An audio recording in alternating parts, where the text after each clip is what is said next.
Ooh, yeah!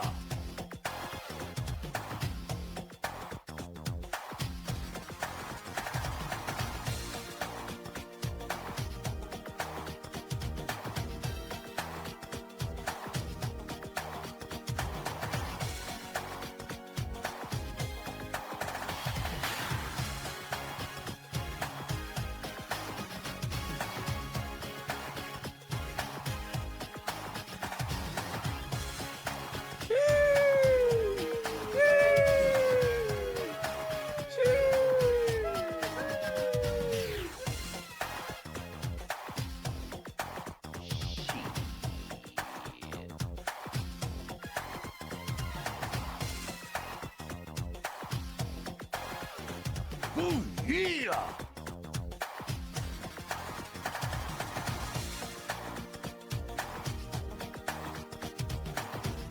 Smoke weed every day.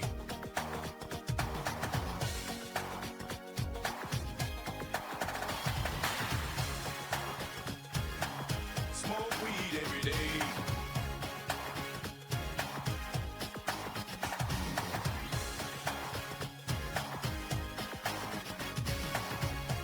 Are you calling a cootie queen, you lint girl?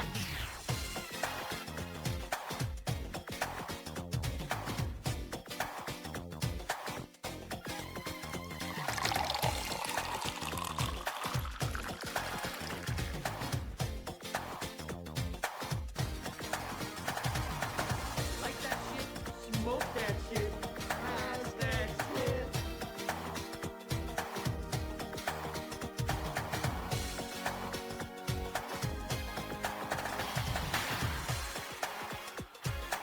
Smoke weed every day.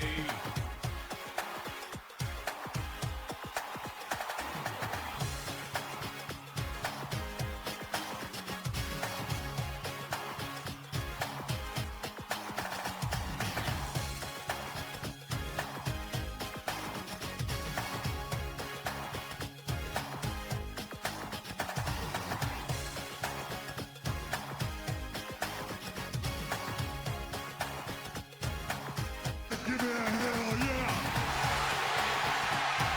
I said give me a hell yeah!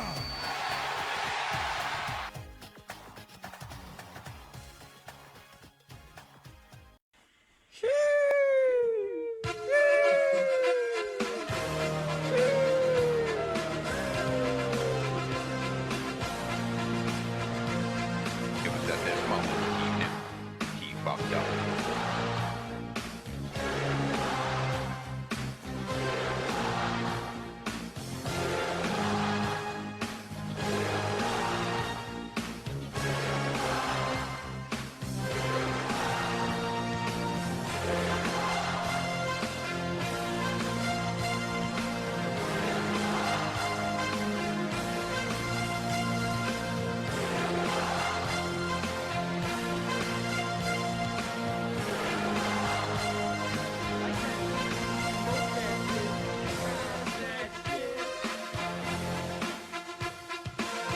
Like that shit, smoke that shit, pass that shit. Oh shit. Damn. My bad, y'all.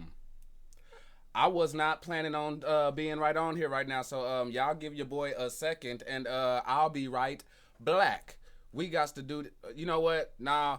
Fuck that intro. We up in this bitch, pulled the fuck up. We gonna go ahead and run this damn thing. Yo, Jeff, thank you so much for the fucking like, man. I appreciate that. Alexa, thank you so much for pulling up. We got Anthony Antone up in here, pulling up big cups, y'all. Hey, I want y'all tearing up the comment section. If y'all got wrestling topics that y'all want to talk about, I want y'all pulling those up in the Kool-Aid chat. And while I'm sitting right here, let me go ahead and get the vibes going up in here so that way we doing this thing all the way in full. Let's go ahead and pull it up like that. So first things first, let's go ahead and get some motherfucking cups up for Jay Briscoe in my motherfucking chat right now. I want to see cups up right now for that shit. Matter of fact, even while I'm sitting here saying it, I'm gonna turn around and post some up again any damn way. Warpath, I see you creeping up in here, man. What's going on, y'all? I know this is a wrestling show and we talk a lot of wrestling and we gonna get into a lot of it, but I want to break, if y'all ain't been keeping up with some gaming news. I know a lot of y'all who rock with us and, You know what I'm saying? Love DTKA and just love everything. Drink the Kool-Aid. Y'all gonna love this shit. Mahia, Solidus, Anthony Antone, Scott Wayne, Poing Up, Heavy, I see you.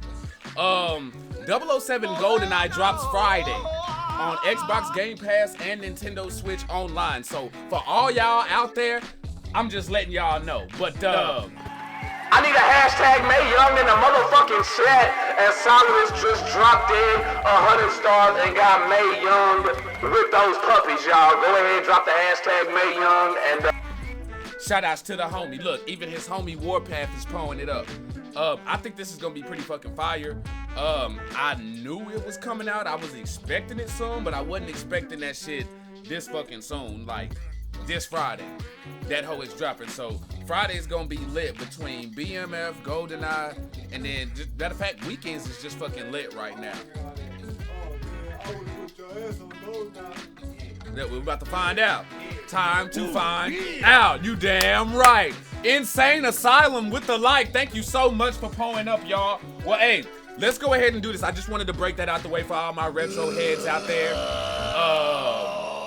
know what I'm saying about the 007 GoldenEye. So yes, if y'all want to get this, you know what I'm saying, if you ain't got a Nintendo Switch or Xbox, you may be asked out. Let's see here. Okay. Let's go ahead and, you know what, I'll save on this day in wrestling history right now. I'll go ahead and save that. And the reason why I want to save that is because of this here. And y'all gonna have to excuse me, I didn't have this set up before I came in. I should have. But, yeah, just give me 1 second here. Give me, let me get this here. I just got to get this cropped up, y'all. Don't forget to pull up y'all's topics, anything wrestling related that y'all have in the comments for us. Go ahead and pull those up. We gonna get to them. You don't forget, y'all can also call into the show. All you got to do is inbox me Q, and we will get to your wrestling topics. Now, first thing I want is I want to know if y'all. I want y'all to pull up cups and let us know what show you've ever seen the Briscoes live at, and you know what I'm saying, like what the events were. If you didn't have the opportunity to witness Jay and Mark Briscoe in real life, then I want you to pull up your favorite memory. You know what I'm saying? Like, and the reason I know, and some people may look at it weird because I'm not gonna lie. When I was making the when I was doing the DTKA's tribute video for Jay Briscoe, I felt a bit weird at first because some of the clips that I had also had Mark Briscoe in them, where Mark Briscoe was the highlight in there. And so I'm like, man, should I add it in? Should I take it out? And I'm like, nah, you know what? The Briscoes is the Briscoes together. So you get a highlight on one, it's a highlight on the other. Now, granted, I did have a lot of Jay Briscoe footage in there and pics. And shout out to Anthony Antone, the Mighty, for pulling up, sending me in the like some more personal video and pics that we got in there. I actually had to go back and dig because I had to remember, and y'all remember the first Ring of Honor video that I did from when me, you know what I'm saying, and the Kool-Aid homie stepped out. We pulled up, and so I had to go back to some of that footage, and I remember when I did when I went to the meet and greet and we was in the Swerve line, and I ain't gonna lie, I felt some kind of way that I wasn't in the Briscoe line. No disrespect to Jonathan Gresham, but that just wasn't on my priority at the time. I'm in the Swerve line, and the Briscoes are like, I bullshit you not, like it wasn't even 10 feet, was it, bro? Like they wasn't even 10. They was like right next to us. And like when I tell you those dudes were humble as fuck, cause y'all come across, listen, we could just keep it wrestlers, where you see them at these conventions and these meet and groups, and they start kind of like big dogging you a bit. You know what I'm saying? Or acting like, you know what I'm saying? Like just acting, you know what I'm saying, acting like a superstar, like they too good to touch you or something like that, or this person can't get a picture. But they were super welcoming. You know what I'm saying? Super welcoming. Like, I want to say almost any and everybody could take a picture, but not really the case. But if you were in that line, like they were not tripping. People were taking pictures from the line that we were in. And normally, y'all been to meet and greets. If you doing some shit like that, they'll shut that shit down, especially at like wrestling conferences and stuff like that. That's how we got the footage. And it was from your footage. Is how we got it. So I'm sitting there and I'm like, that's pretty freaking player to not shut that down. Because all right, let's pull back up. We should be back up in this thing. All right, nah. I should be back up. I should be back up. Sorry about that, y'all. Again, like I was saying, y'all, I apologize about that. OBS is on some bullshit right now. OBS, fix your shit. We was good till y'all motherfuckers wanted to do 2 fucking updates. Stop fucking updating shit because 2 motherfuckers complained. I'm starting to sound like Samuel L. Jackson with all these motherfuckers. But, yeah, y'all, we back. Tired of these monkey flipping snakes on this Monday to Friday plane. You damn right. Hey, Jeff, what's going on? What's going on? Yeah, we good, y'all. It's, OBS on his period right now. You know what I'm saying? Jacking stuff up.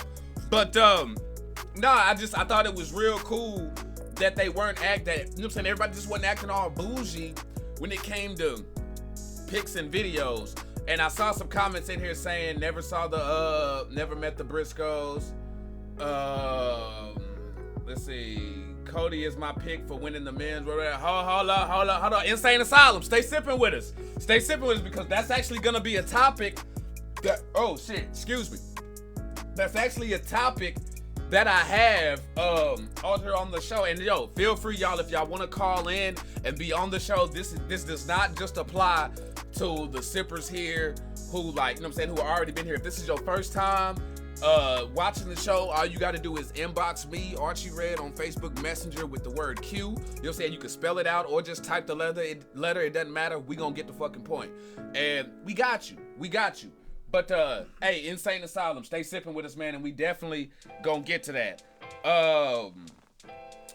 For me, I gotta be honest, and this is not just being biased. My favorite, he says I'm muted.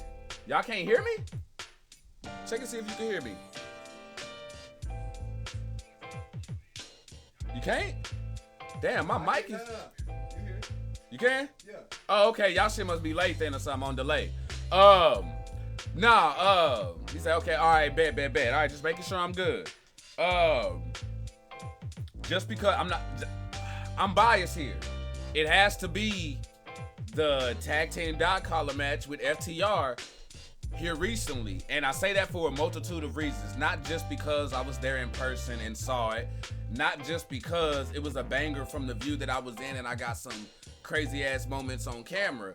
But when you look around at a lot of the tributes and a lot of the pictures that circulate, it's from that match. Granted, there's other pictures everywhere that people are grabbing, yes, but a lot of what I'm seeing is Jay Briscoe with the dog collar wrapped around his neck. And I'm like, to be able to just sit back and be like, hey, I was there. Because let's be real, in basketball, there's 82 games. Football, there's like, 17 games now. You may or may not witness some shit when you go. I know I had tickets to go to Atlanta Falcons and Cowboys game. Romo got hurt the week before I was supposed to go against the Eagles and fucked that up. So now I gotta go fucking watch motherfucking no, it wasn't even Dak at the time. It was fucking Matt Castle and the other motherfucker who we had, old 30-year-old motherfucker. He came in the league. Oh, this motherfucker got drafted at the age of 29. But it was trash as fuck. But in wrestling, anytime you go to an event, never take that shit for granted, because you're always have the chance of witnessing history. And sometimes we're witnessing history and don't even realize that we're witnessing history. Me and the homie went to Raw. You know what I'm saying? They've been doing this whole Royal Rumble build up and stuff like that. A lot of the footage that they were showing from that and the Brock and Bobby shit like that, they've shown our shit multiple times. And it's like, bro, that Brandon Whedon, there you go. Yeah, that trash ass motherfucker. So I feel like that was dope as fuck. Because just taking it all in. To actually be there and to not just be there, but to witness history in a multitude of areas. Because I'm gonna be real with y'all. What attracted me to the Briscoes was what I'm saying? It wasn't the gear or anything like that. It was the way that they talked. You know what I'm saying? Because some people who would watch the way they talk, be like, oh, they some posers. Oh, they trying to talk like black folk. And it's like, nah. If you've ever been in the country and you've ever been around some country-ass white folk, then you know there's a lot of white folk who fucking talk like that. So it's like, when I would just hear them cut promos, I'm sitting there like, okay, I can fuck with them because, you know what I'm saying, they not making a mockery of the culture or nothing like that or trying to be something that they not. They just being them. And on top of that, they country. You know what I'm saying? Yes, I live in Dallas, but y'all all know me. I'm a country boy who love the city. You know what I'm saying? So when I see these motherfuckers out here at Sandy Fork on the farm and shit, I'm just like, bro, it's just freaking lit. Homie grabbing hedge clippers and shit like that out the back of the truck. You know what I'm saying? You got Mark over here eating a box of fucking mini moon pies and shit. Fucking making chocolate milk. Having matches out there on the farm. Y'all know what I'm talking about. Y'all know about the fight on the farm and shit like that. Come on now. Pull up. Like, it's epic. It's just... Don't take shit for granted, man. That's my main thing. Don't take nothing for granted. And speaking of that, and we can hit this right here. AEW booked Jay Briscoe's brother Mark Briscoe in the main event on AEW versus Jay Lethal. First off, shout out to Tony Khan because everybody heard a lot of the feedback as far as Warner Brothers not wanting them to do like a tribute to Jay Briscoe because of what he is, I'm saying, some old ass remarks that he had made and shit. And I don't really know a lot of the behind the scenes stuff and what happened here. I'm gonna just keep it Kool-Aid with y'all. But props to Tony Khan for actually pulling that shit off anyway. And if he went renegade and was like, man, fuck that, I'm gonna do this tribute anyway, then big fucking cups up to Tony Khan. And big cups up to the talent who was waiting for Mark Briscoe at the top of the stage after he got the dub. I'm sorry, the dub is the only way to go. Jay Lethal did his fucking thing. Him and Jay Lethal had a banger of a fucking match. That was a banger of a match on AEW Dynamite this past Wednesday. I mean, without the elbow from the top rope to the outside through the table and shit like that. Like, that was a banger ass match. And it that shit just saddens me that we didn't get the Briscoes on AEW TV like that because that would have been fire. That really would have been fire to have them in some storylines and shit because I feel like they would have been able to talk their shit even without cussing. Y'all know that's a big thing about them. The Briscoes gonna cuss, but I feel like they would have been able to get that shit done, fam. But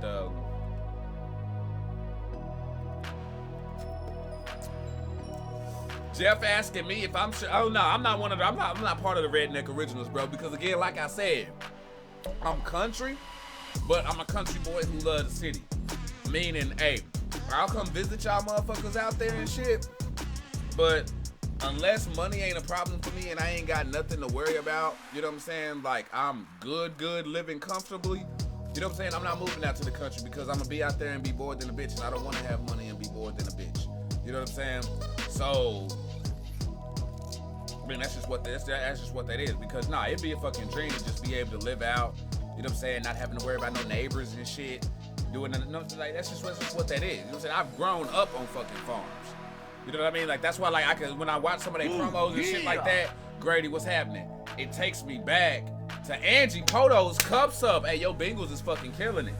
That shit takes me back to waking up at 4:30, 5 o'clock in the morning before school to go out, tend to the goats and shit, tend to the chickens. You know what I mean? Get the hogs right and shit like that. This is before getting ready for the school day. And then after getting out of school, guess what you gotta do? Take your ass right back out there and do the same damn thing. You know what I mean? Or whatever you didn't get to do. Like, if I didn't get to do something in the morning, somebody else would do it. And then after I get off, it'd kind of be a swap thing. But yeah, like, I rocks with it. So R.I.P. Jay Briscoe, man. Remember, y'all, if y'all got shit that if y'all want to call in and things like that, go ahead, holler at your boy. Is that shit on? That shit is on. Let me see if anybody here on the Kool-Aid hotline right now for a cue. I don't see anything. All right, so we good. Let's keep this thing pulled up then. So now we've talked about Jay Briscoe, R.I.P. Rest in Power, brother. Now let's go ahead and do this here. Let me go ahead and bring that down. We'll go ahead and get this out the way. Let's talk about it. On this day in pro wrestling history, January 26th. Now, for those of y'all who are just now sipping with us, this is your first time coming through. What we do here is we kind of give a little history lesson on things that have happened on this day that we are on. I mean, it's pretty fucking self-explanatory. But we just go down through some things. And, I mean, already, I'm not going to lie, y'all. This is a personal segment of mine that I love because it's dope as hell just to know that we live, and on the same day that we are live, wrestling, you know what I'm saying, historic wrestling moments happened, especially the ones we remember vividly when we were watching WWE Network or Peacock and, you know, VHS and DVDs and shit like that are things that we remember. So I think this is a real cool segment, and it's not going anywhere. I'm just letting y'all know. On this day in wrestling history, 1987, at a WWF Superstars taping in Tampa, Florida, the Hart Foundation, Bret Hart and Jim Neidhart, defeated the British Bulldogs, Davey Boy and Dynamite Kid to win the WWF Tag Team Championships with assistance from their manager, Jimmy Hart, and crooked referee, Danny Davis. At the same tapings, the Piper's Pit segments between Hulk Hogan and Andre the Giant to set up the WrestleMania 3 event were filmed. See what I tell y'all? We already starting this shit off with big-ass history. Let's see. In the first, Andre introduced his new manager, Bobby the Brain Heenan, effectively turning heel and challenging Hogan for the WWF Championship. In the second segment, Hogan accepted the challenge. Poe up dead. That's what's up, but y'all already know what it is. Fuck Hulk Hogan. That's just what that is. On this day, 1999. Hey, back that ass up for the 99 and the 2000s.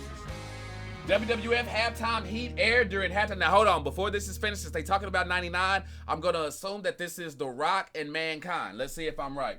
WWF Halftime Heat aired during halftime on the NFL Super Bowl on USA Network. The program was conceived as counter-programming to the Super Bowl halftime show and featured only one match. That match saw Mankind win the WWF Championship in an empty arena match against The Rock. The match was taped earlier in the day in Tucson, Arizona.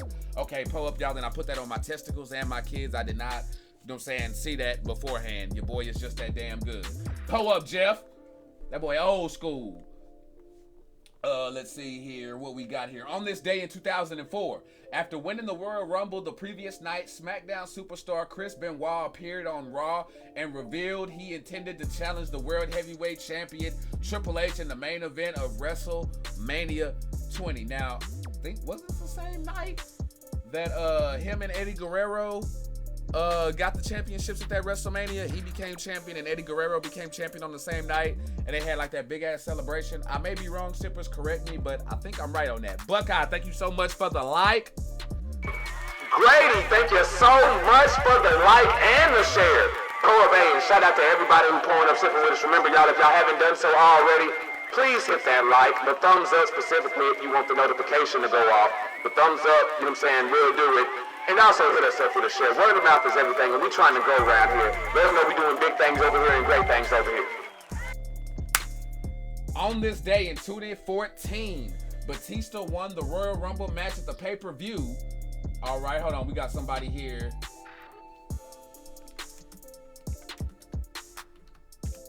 All right, got that. That's all. We got Kool-Aid Hotline things coming through. Batista won the Royal Rumble match at the pay-per-view of the same name from the Consol Energy Center in Pittsburgh, Pennsylvania. It was Batista's first match in WWE since he left the company in 2010.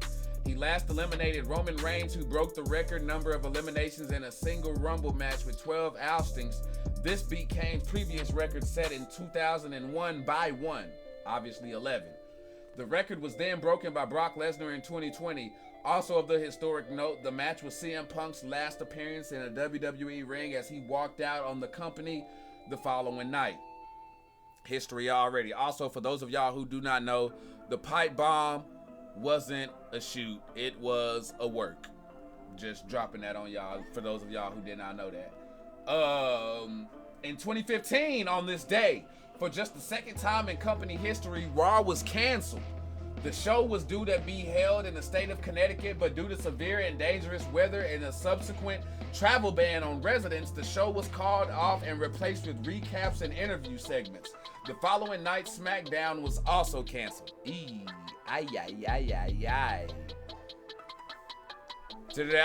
Pull up. So yeah, hey, your boy right. He says, and he got booed out the arena. Oh yeah, nah, they wasn't rocking with it. I remember. Hell yeah. Let's see. On this day in 2019, NXT TakeOver Phoenix took place at the Talking Stick Resort in Phoenix, Arizona. I believe this is when they had Royal Rumble right around the corner, because I remember Johnny Gargano coming out there. He had like the Spitfire shit on his deal, but he had like the red and yellow kind of like Arizona Sun Devil colors, but kind of had like the Iron Man color scheme to it. It was dope as fuck. Let's see, 2 title changes took place at the event. The first saw the War Raiders, Hanson and Rowe, now the Viking Raiders, win the NXT Tag Championships against Kyle O'Reilly and Roderick Strong. Secondly, bam, what I was just talking about. Johnny Gargano bested Ricochet for the North American Championship. This was Ricochet's was about to get called up. Actually, I believe he did get called up. In the main event, NXT champion Tommaso Ciampa retained his title against Aleister Black, now Malachi Black, over in AEW. On this day in 2020, the Royal Rumble pay-per-view took place at the Minute Maid Park in Houston, Texas. The main event saw Drew McIntyre oust Roman Reigns to win the Men's Royal Rumble match. The match also saw the return of Edge and MVP for their first WWE matches since 2011 and 2010, respectively, as well as Brock Lesnar setting the most consecutive eliminations before being taken out by McIntyre. What we just talked about, I think it was like the 13 or some shit like that. Charlotte Flair was the winner of the Women's Royal Rumble. See, this is why I love doing this shit, because look at how much history we done already fucking came across on just this one. On just this one. And then to end it off and top it off, we got some notable birthdays.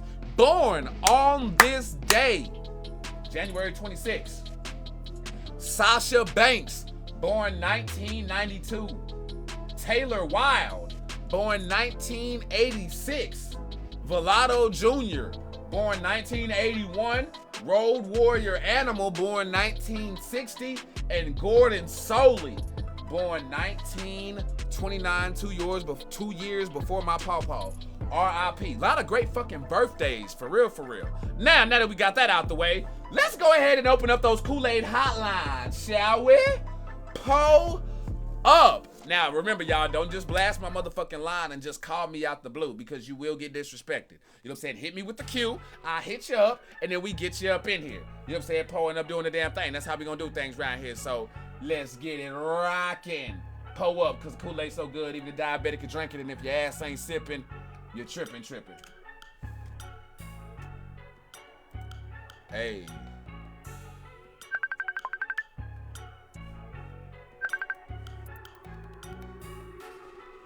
Let's see here. We should be up. There we go. You were live on Speaking of DTKA with Archie Red, the Kool-Aid Man, a.k.a. the instigator commentator, a.k.a. Mr. Clip.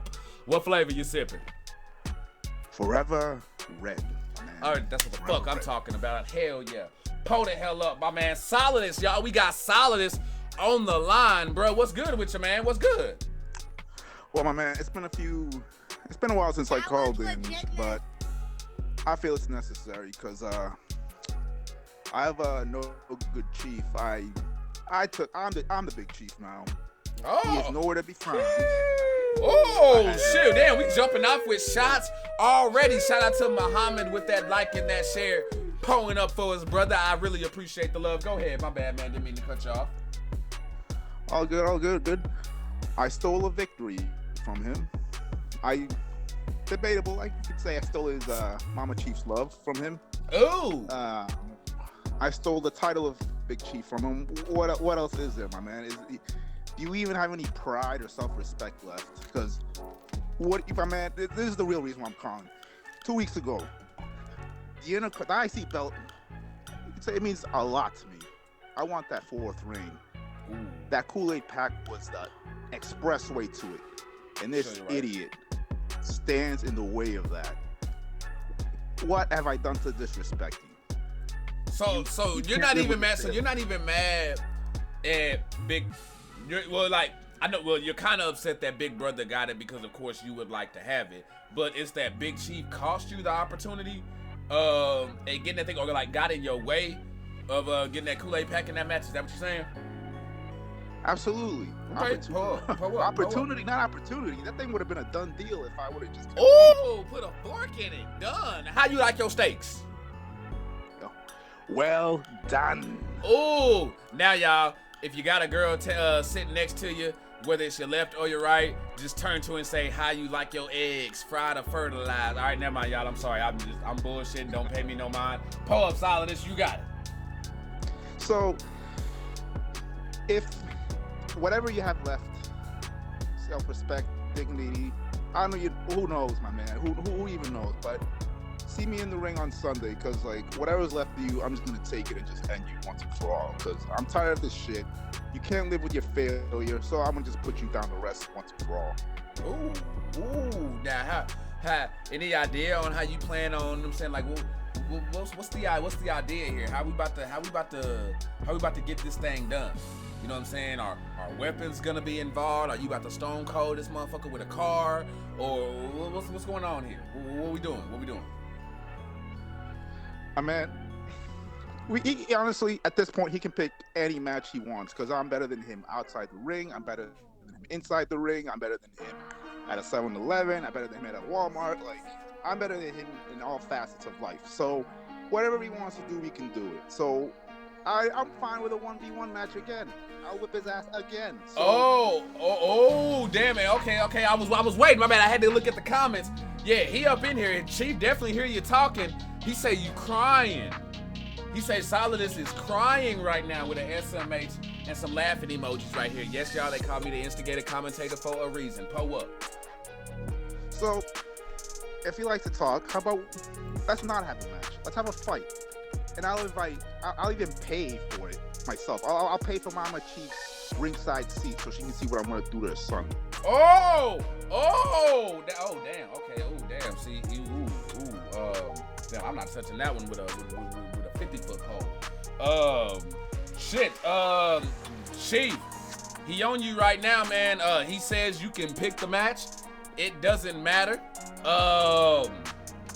I'm down for it because, yeah, man, when Solidus, I ain't gonna lie, like, you ran up on him after his match this past Sunday, but bruh, you caught a mean ass foot. Like, that was a foot, like, that foot came all the way from Samoa. Like, that shit without the tattoos, bruh. So hey, I'll give him that big boy packs a punch, so I'll give him that. So hell, we can even do a tag match, him and Mama Chief versus me and my best friend Derek Carr. So it don't even matter. Oh damn! I see what you did there. Let's see. That's a little bit of inside. You know what I'm saying? Inside baseball. You know what I'm saying? For those of y'all who've been rocking, you know what I'm saying, in the DTKA chat shit, I'm not gonna lighten you up on that. You're gonna have to join us and be able to find that if you want to get up on them good ass Easter eggs. But it be going down. Let's see. Okay, so you real quick before I let you go, you brought up you want that fourth ring. So would you be the first person in DTKA to be 4-time Intercontinental Champion, right? Of course. Okay. And only. Okay. All right. So right now, based on what you're saying, Ari Hell, thanks for the like, my man. Pull up. So basically, what you're saying right now is Solidus has no plans of pulling a division transfer or anything Hell. like that. Like, you plan on oh shit. Okay, all right. Well, nah. He said that shit with his fucking chest in. He meant that shit. Pull up then. Hey, respect. Because I'm gonna be real with you. First off, Chief just said he a street fight. Okay, so we could definitely get that popping. Don't worry about it. I got you covered. BJ, thanks for the share.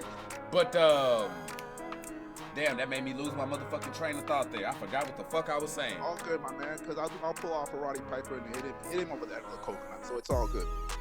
Oh shit. Okay. Oh damn. Okay. See, it took that a minute to register with me, but yeah, I finally get that. Shit. Damn, I had a good ass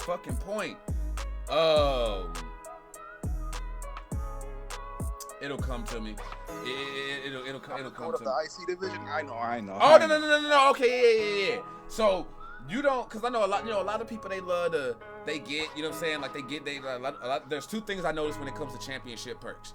You know what I'm saying? People either want they rematch right away, you know what I'm saying, or when they lose, they, you know what I'm saying, the perfect opportunity to swap divisions. You know what I mean? Or use it to swap divisions. So I love personally that you just like, nah, bump that shit. I'm not going anywhere. I'm staying right here because it's kind of like, regardless who the champ, whether it's Sinister or anybody, you gonna be a problem to deal with being right there. So it, you know what I'm saying? It's just, I don't know. It's just good for your boy. Just good for your boy. Absolutely. And IC division, look, admit it, guys, it's just better when El Jefe's on top. And there's another. We won't get to it yet, but there's Are another. you I calling just a saw there's a cootie familiar queen, you face lit in the lit division, girl? so eventually I look forward to meeting you, Tyler.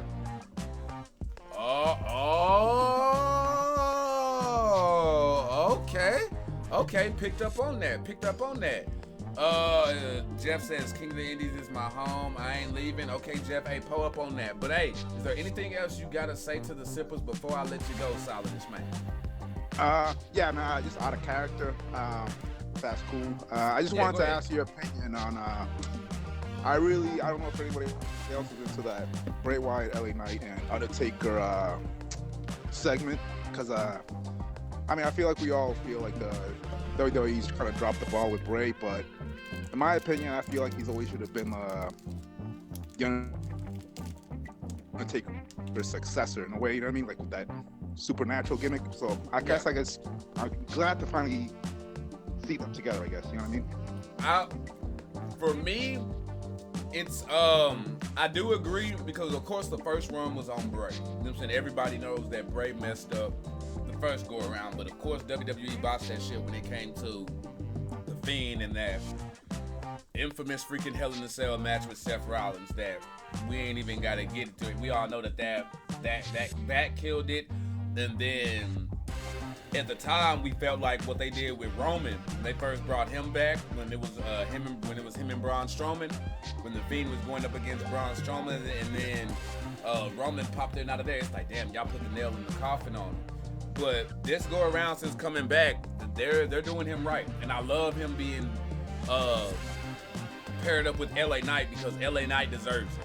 You know what I'm saying? Like, he deserves to be exactly where he's at right now, because for those who didn't know him from NWA, who didn't know him from Impact, are gonna see why people been talking about this dude on the indie scene, because I'm just, fuck that. Eli Drake, that's what I know. Eli Drake has been a fucking star. You know what I'm saying? He's been a star. And Bray Wyatt is gonna give him great matches. Him and Bray Wyatt are gonna have great matches. So I love the rub. I love the chemistry. The whole, even Undertaker praising it, like, that was some good shit. It lets WWE know they better not drop the ball on Bray Wyatt ever again. Like, they better fucking treat him like he's The Rock, Stone Cold, Undertaker, Triple H, Brock Lesnar, all that shit. He's that good. As long as he's doing his job, being professional, you know what I'm saying? Then he's gonna be that dude. And Alexa, I hear you. Yeah, I hear you. But no, that's my thoughts on that, man. I rocks with it. All right, man, cool. But looking forward to the rest of the show, man. Take care. Already, hey, appreciate the call in, y'all. That was Solidus from Blade Inc. calling into the show, y'all. Y'all already know how we do. Now, let me get this set up, because we got people already hitting us up on the Kool-Aid hotlines. Let's see here. Scott, LA Knight was actually managed by Paul Bearer. Oh, damn, this motherfucker don't wait, do we? Pull up. You were live on Speaking of DTKA with Archie Red, the Kool-Aid man. What flavor you sipping? Cootie queen, you lit girl. Quarter K in the house. Pull up with that like, bruh. I see you, fam. What flavor am I sipping?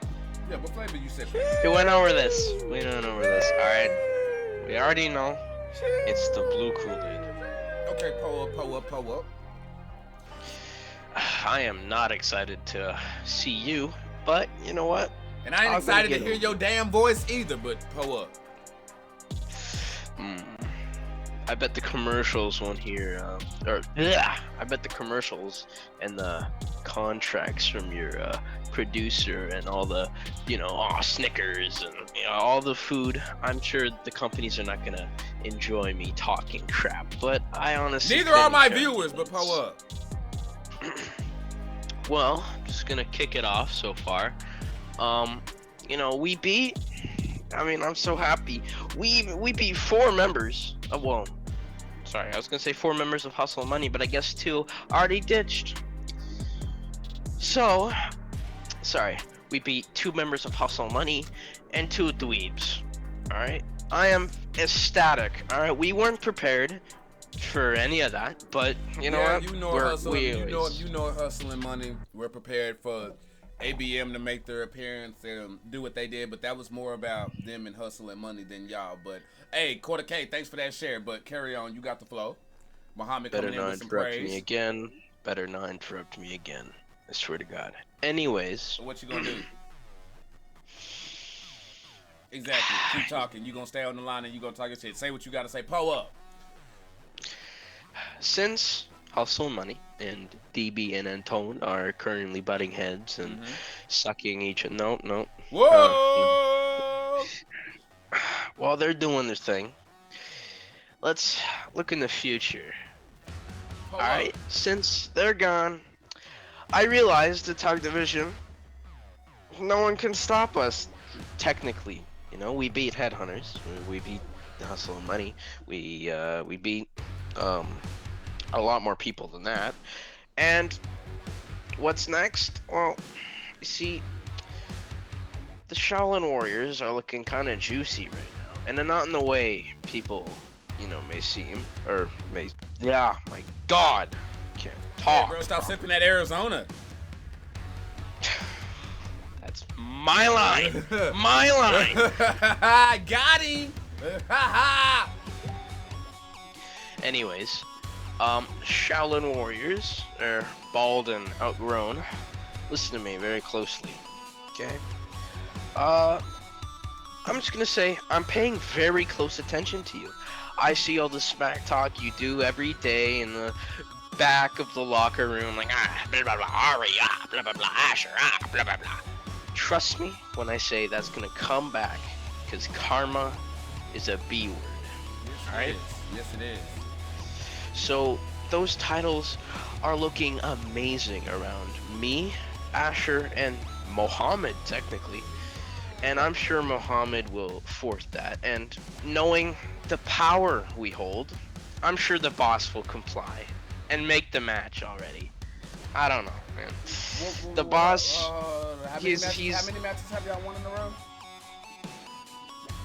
I don't know actually. Let me pull this up for you here real quick. Alright, so we know y'all just won at DTKA Live 95 here. Now let's see here. Let me pull up in my trusty handy dandy notebook here. Okay, y'all didn't have a match at DTKA Live 94. But let's see, let's go back to 93 here. Oh, y'all lost to Hustle and Money. DTKA 93. Whoa. That was a dark match, right? That was a dark match. It didn't exist, on the footage is cut. I don't know, that didn't happen. Unless a dark match is happening on the second half of the show as the second match, I'm not really sure that's gonna fly. No. Whoa, no. That was dark. No. This guy. Now I'll give you props at DTKA Live 92. Live at 5, number 92. You beat the Headhunters. I will give you that. Easy. Yes, easiest win of my life. Easiest win of my life. Let's see here. Let's see if I can get one more. If I can give y'all one more dub, then I'll go ahead and be able to give you some props here. But let's see. Nope. Let's see here. Oh no, the Nation beat y'all at DTKA Live 91. Oh, the Nation. The Nation. You mean the old chumps in the back? No, we are the Nation. What are you talking about? I didn't beat myself. No, I didn't. Okay, that's a lie. You wrote that down because you're jealous. You wrote that while I'm talking. You already wrote that down, like the Flash speed. No. Okay. All right, well, pull up, man. Hey, you got anything else you want to say to the sippers before I let you go, man? Pull up. Well, A vape or a bong or something? I mean, I know, hey, if you were a heel, that was a babyface move right there. All right, there. Hey, pull up. would Nothing. Pull you're up. so- Pull up.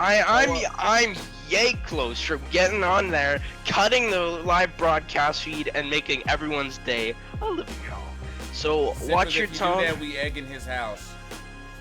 Oh, well, good thing I live in Arizona, now known as Arizona, so get out of here. My house is barricaded full of Archie, no Archie's allowed signs in the building. Alright, so you shoo. No. Bye bye. Shoo. Continue the show. Oh yeah, that motherfucker right there is a wild. So, one thing we saw this past Sunday at DTK Live 95 is that the bitch is back. When I say that, I am talking about Chanel Baltimore. We gonna talk about it. For a while, we had been yanked and pulled every which way on who it was, and when it first went down, some of y'all were like, "Oh, it's Chanel," but I completely discounted that shit because, again, she wasn't here. Isabel had had her music and shit like that. So I'm sitting here thinking, like, what the fuck? Like, it ain't no way it could be. Like, y'all heard how heavy I was in on that. Then we had Kojima being accused. We had Valentine Van Sice being accused. And then what led to all this, we even had Buckeye accusing what's her name? Pinky. Yeah, you know what I'm saying? Was accusing her, so she ends up having the match. And then at the end, Chanel runs in, you know, of course, without the mask this time. That's how we found out. And still has a match, which then in turn, Alexa runs out because hashtag never forget, right? You know what I'm saying? Puts boost to that after and then causes Chanel the fucking match. And shit was just fucking crazy. Shit was fucking crazy because I didn't see that shit coming. I did not see that shit coming. I'm gonna be real with y'all. Honestly, who I thought it was still them Isabel and Maddie doing it. And the reason why I thought that is because when we thought it was Isabella when she came out with the gimmick and then took it off, she then came out with Maddie. So it's like, okay, that makes sense with the other run-in and the costume and shit like that. But I don't freaking know. Shit's fucking wild, my G. Let's see here. Oh, this is good. So, update. Y'all saw in there I had special DTKA announcement. So, this is what we're gonna do. Actually, you know what? What y'all want? Y'all want the good news or the bad news first? Alexa says she can always catch these kicks. Pimp say he wants the bad news first. He wants to end with the dollars. So, Simples, let me know. He says when Ari Talks ratings drop significantly, damn, DB going in for the juggler. So I want y'all to let me know what y'all want, the good news or the bad news first. All right, I got one good news, one bad news. That's a tie.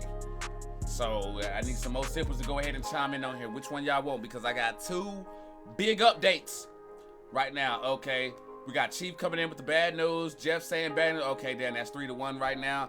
All right, so bad news is that I won't be able to do DTKA Live this Friday or this Sunday. As y'all know, Kool-Aid Lady's been here visiting. That's the last night in town before, you know, she flies out. So I'm gonna be spending that, you know what I'm saying, spending that time with her. I'm just letting y'all know right now to get that in. And but we will be back. The next week with everything, basically anything that y'all had planned for this week, we're just gonna roll that over into the next week. And hell, for y'all, that's actually even a plus because y'all motherfuckers get to watch those football games. But there, it says DB first turn confirmed. Oh shit. Okay, all right. I see what you did there, Alexa. I'm not sure on that. But yeah, y'all, that's the plan for that. But don't worry though, because now we got the good news. So remember we were talking about that ladies' night pay-per-view? That shit came faster than I thought. I want to say by the end of I want to say within the next like 3 days or whatever, like it was already. And I want to give a shout out to the Sippers right now. And actually, I'm gonna go ahead and give a shout out to them personally. Y'all seen them in the chats on Sundays. We need to pull up cups right now for my man Shad Van Dam. Pull cups up right now, because while we were talking about this, is when we was just throwing it out there as a trial balloon on getting this thing up. Behind the scenes, homie was sitting there creating, you know what I mean? And I mean, sent me videos and pictures of what it looked like and all of that shit. Like uploaded a video, like did the whole fucking bit on. Y'all know I appreciate that shit. I appreciate anybody taking time to do some shit for us. So when y'all take time out of your day to cut a video promo, post it, or do something that's like if you've done any type of creation for DTKA, whether it's a belt, whether it's an arena, whether it's anything, even if I'm beefing with your ass and don't like your bitch ass no more, thank you. You know what I'm saying? Because you contributed and gave the Sippers something to look forward to. Still fuck you though. But there's that. So yes, the ladies' night pay-per-view will be coming up soon, and by soon I mean soon. I was gonna do it the following week that we came back, but I figured, well, damn, since I'm missing a week, I don't want to come right back with the pay-per-view after that and just screw all the dudes. You know what I'm saying? Hey, fellas, I'm rocking with y'all. We in this bitch. You know what I'm saying? Stick together. Y'all ain't spending no money. Y'all ain't spending no money. He worried about them greenbacks. So what we not so on the since we taking a break on Sunday, when we come back, everybody will be on that show. Everybody will be on that show. So by then we will know either ladies' night will be the following week after we come back, or the week after that. So just know, the next time DTKA Live is up, that will either be the go home show for the ladies' night pay-per-view, or we'll have one more show before we get there. But I'm just letting y'all know it's coming in about 2-3 weeks. So I'm just letting y'all know. Yo, Cree, what's happening? The mighty ass who Ari facing though.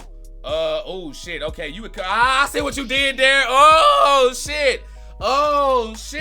Right now I think he's in a Kool-Aid Pack match with Dixie Lee, Kojima, Foxy Brown in that bitch. Cause she got a bone to pick with him anyway. Whoa. Probably throw Tasha up in that bitch. No. Throw Valentine Van Sice up in that bitch. Cause she look like she gonna put a spell on the motherfucker. You know what I'm saying? Do some cauldron shit on the motherfucker. You know what I mean? So now I could definitely rock with that.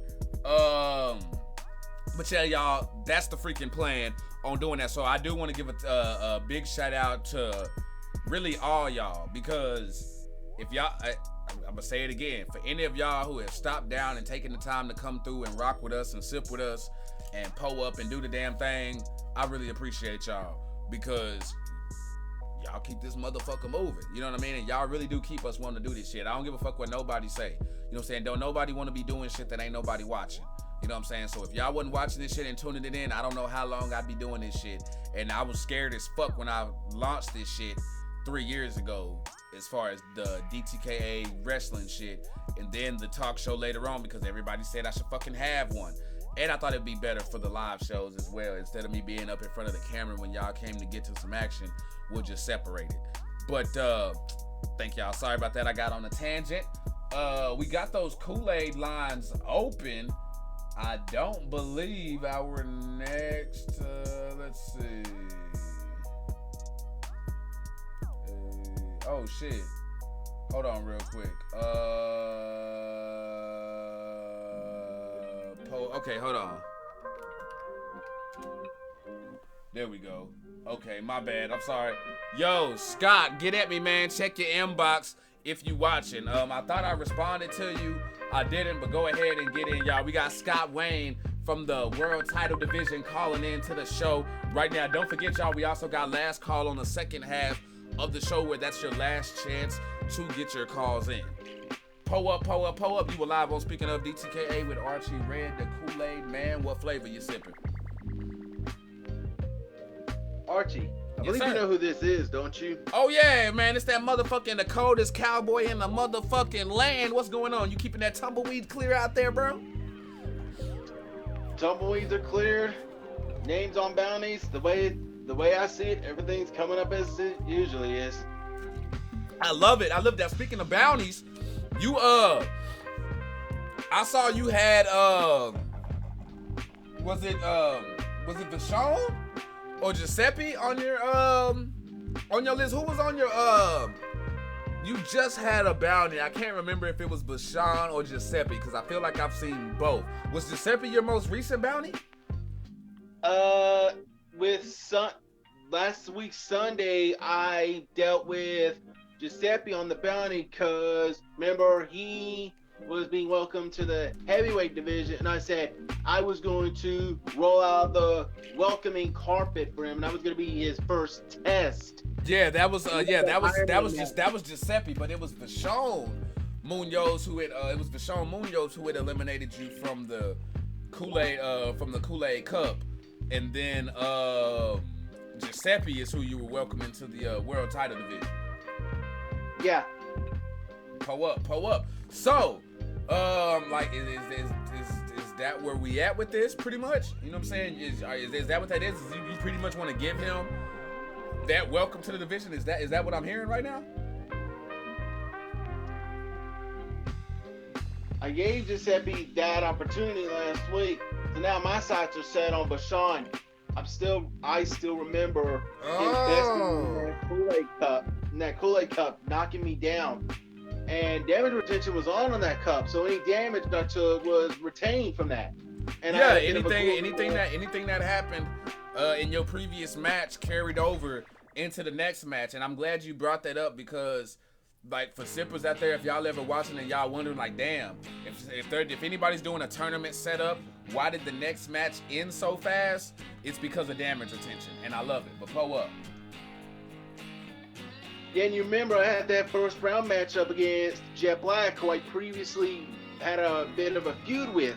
Yep, I reckon. And that was what? Falls Out Anywhere, I believe.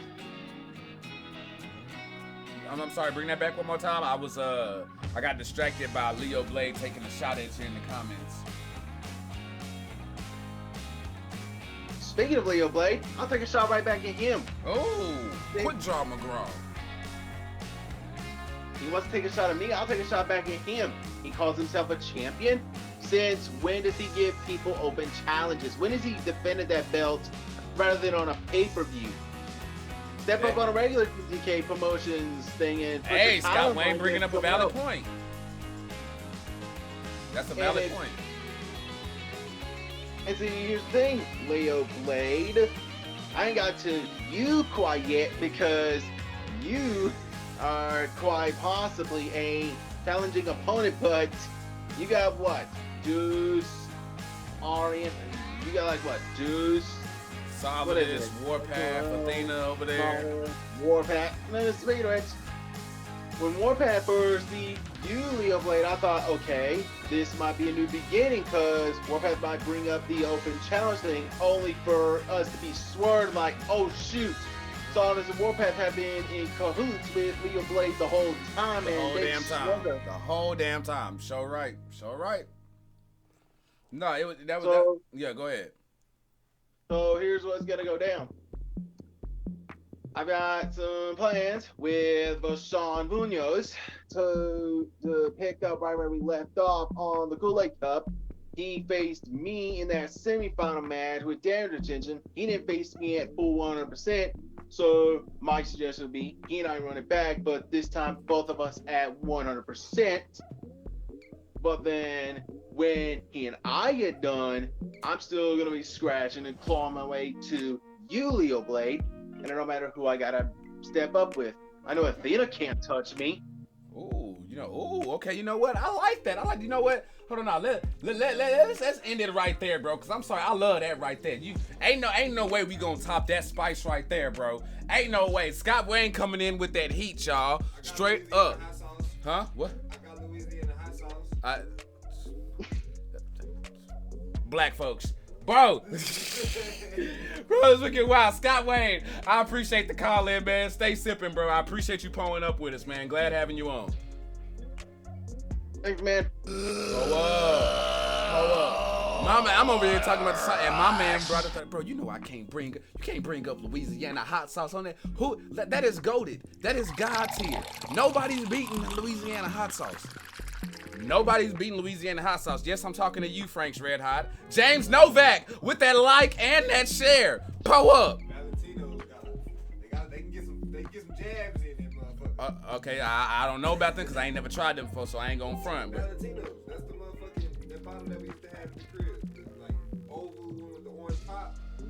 It's like the Hispanic kind. pull up a picture and let me see the brand of it. Cause shit, I ain't gonna lie, with hot sauce, I just get the dumping. Only thing I look for is to make sure I'm not dumping Tabasco instead of hot sauce. You know what I'm saying? So, hey, pull up on that. Y'all, we got more calls coming through. Let's see here who we got lined up. Let's see. Okay, so we got. Oh, hold on. Let me see. Oh, okay, yeah. No. Yeah. Cause see that shit right there, that is like, that ain't just hot sauce though. That's for burritos. That shit universal, bro. That shit is fucking fire. Especially, those Doritos. Hey, damn. Woo. Okay. I stand corrected. You know what I'm saying? Yeah, they'll say like, you know what I'm saying? They probably swell the eye a little bit. You know what I'm saying? Get some uppercuts and shit like that. But Louisiana only win by decision.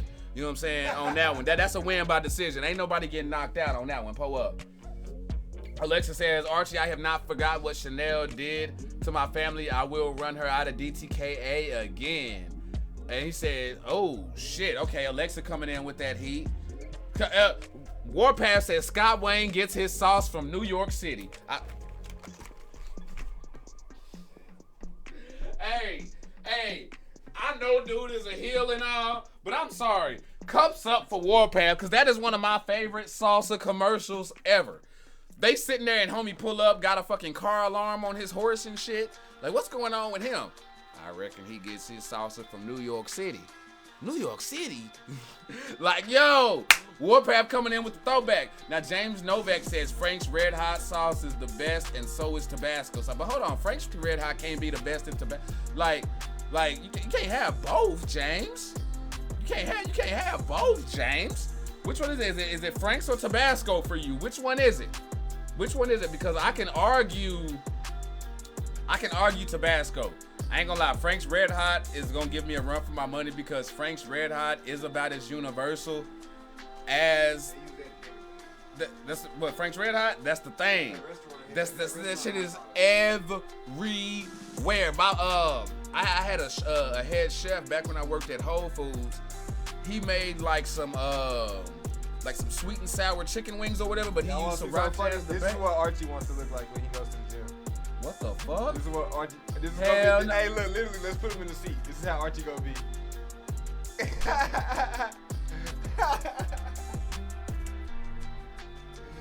shit just make me laugh. Oh, it's a good thing I didn't play all the That's what surgery looked like. That motherfucker got surgery. He didn't work for none of that shit. That motherfucker is injected and infected. Bro, square business. Like, you know what he look? He look like the motherfuckers from Back for Blood. Big ass motherfuckers with the arm and shit like that. Motherfucker. On that shit, looking like a horde villain and shit. Fucking okay, so we talked about the bitches back. We talked about the ladies' night pay-per-view and all that stuff like that. Okay, here we go. Now, let's get here. Let's talk about role play in here, because we had some shit pop off today. between two talents where shit got a bit out of control. For those of y'all who are in the DTKA chat, then y'all know exactly what I'm talking about. And I saw this and I was like, okay, this is a perfect opportunity. This gives me the perfect opportunity to address role playing. And this gets sippers. I'm telling y'all know right now, this is not only for DTKA, this is for anybody running a league. Because I'm telling y'all, there's a reason why, you know what I'm saying, we are up the way we are and we do what we do. You know what I'm saying? And I'm sorry, like, we're at a point now in the game where, yes, if I fucking say something about this league shit, then I'm sorry, that shit is gospel. Does that make me big-headed or whatever? Maybe so.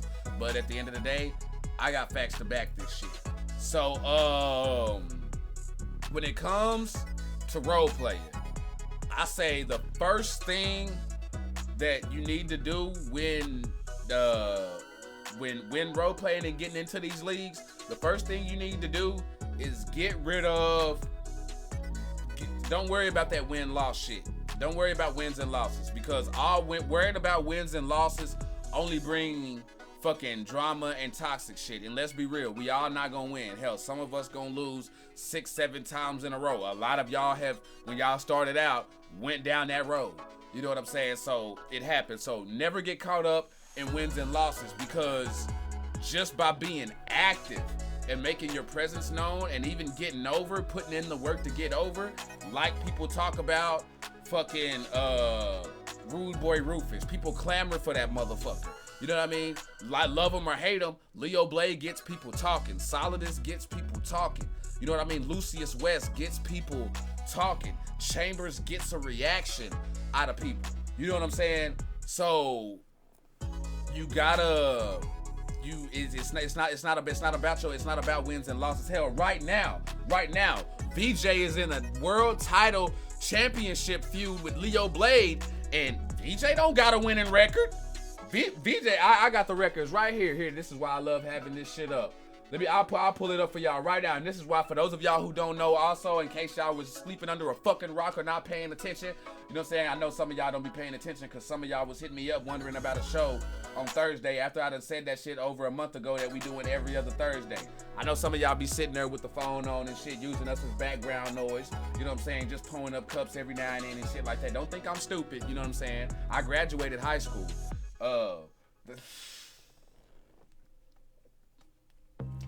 I'm sorry, I cracked myself up. That shit wasn't even funny. Let's see here. My man VJ has a 4-7 record. VJ is damn, yeah, he beat me to it. See, VJ keep up. Yes, VJ has a 4-7 record, but it's challenging for the world title right now. Like, when I was sitting there putting together, I was just looking, I was like, man, there's so many fucking good examples. Right here. Let's see here.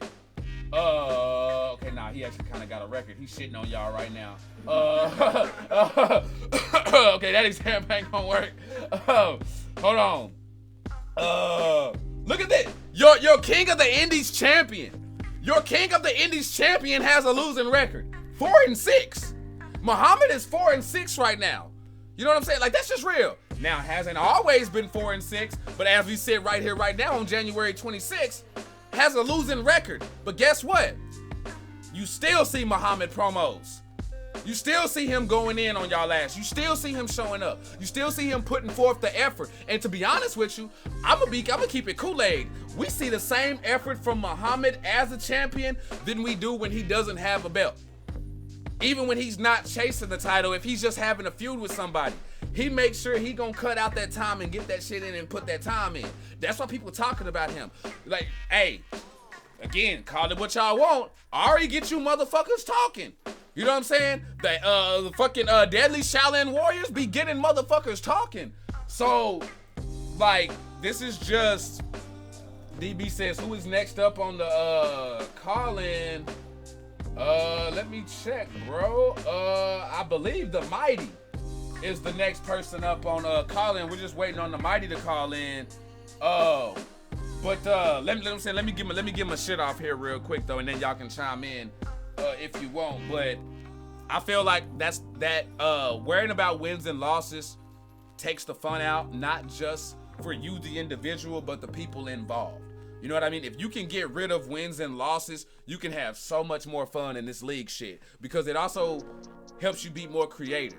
Like, the people I know who are having the most fun here in DTKA and who have been staying have been the ones who've been putting in the efforts for their storyline and communicating with me, not another motherfucker, but communicating with me about their storylines and getting active. So there's a lot of ways to get over here in DTKA, and that's one thing that I wanna you know what I'm saying, clear up. And after we get to this call, I will get back to some more of that for y'all. But pull up, you are live on Speaking of DTKA with Archie Red, the Kool-Aid Man, aka the instigator commentator, aka Mr. Cliff. What's going on? What flavor you sipping? I'm sipping actually lemonade right now. Oh shit, okay, pull up then. Ain't nothing wrong with that. I'm a fan of lemonade Kool-Aid. That's a shoot. Oh yeah. I pretty much called in. I ain't gonna speak on that guy who called in earlier and talked crap. Oh, okay, yeah, he said he ain't gonna speak on that bullshit. All right, bet that. It sound like some old stalker shit to me, but that's just me. For sure. But, I just pretty much want to pay my respects to Jay Briscoe. With me being in the newly formed tag team and us being the tag team champs right now, that they kind of just put a lot of stuff in perspective, and that's why I kind of want to.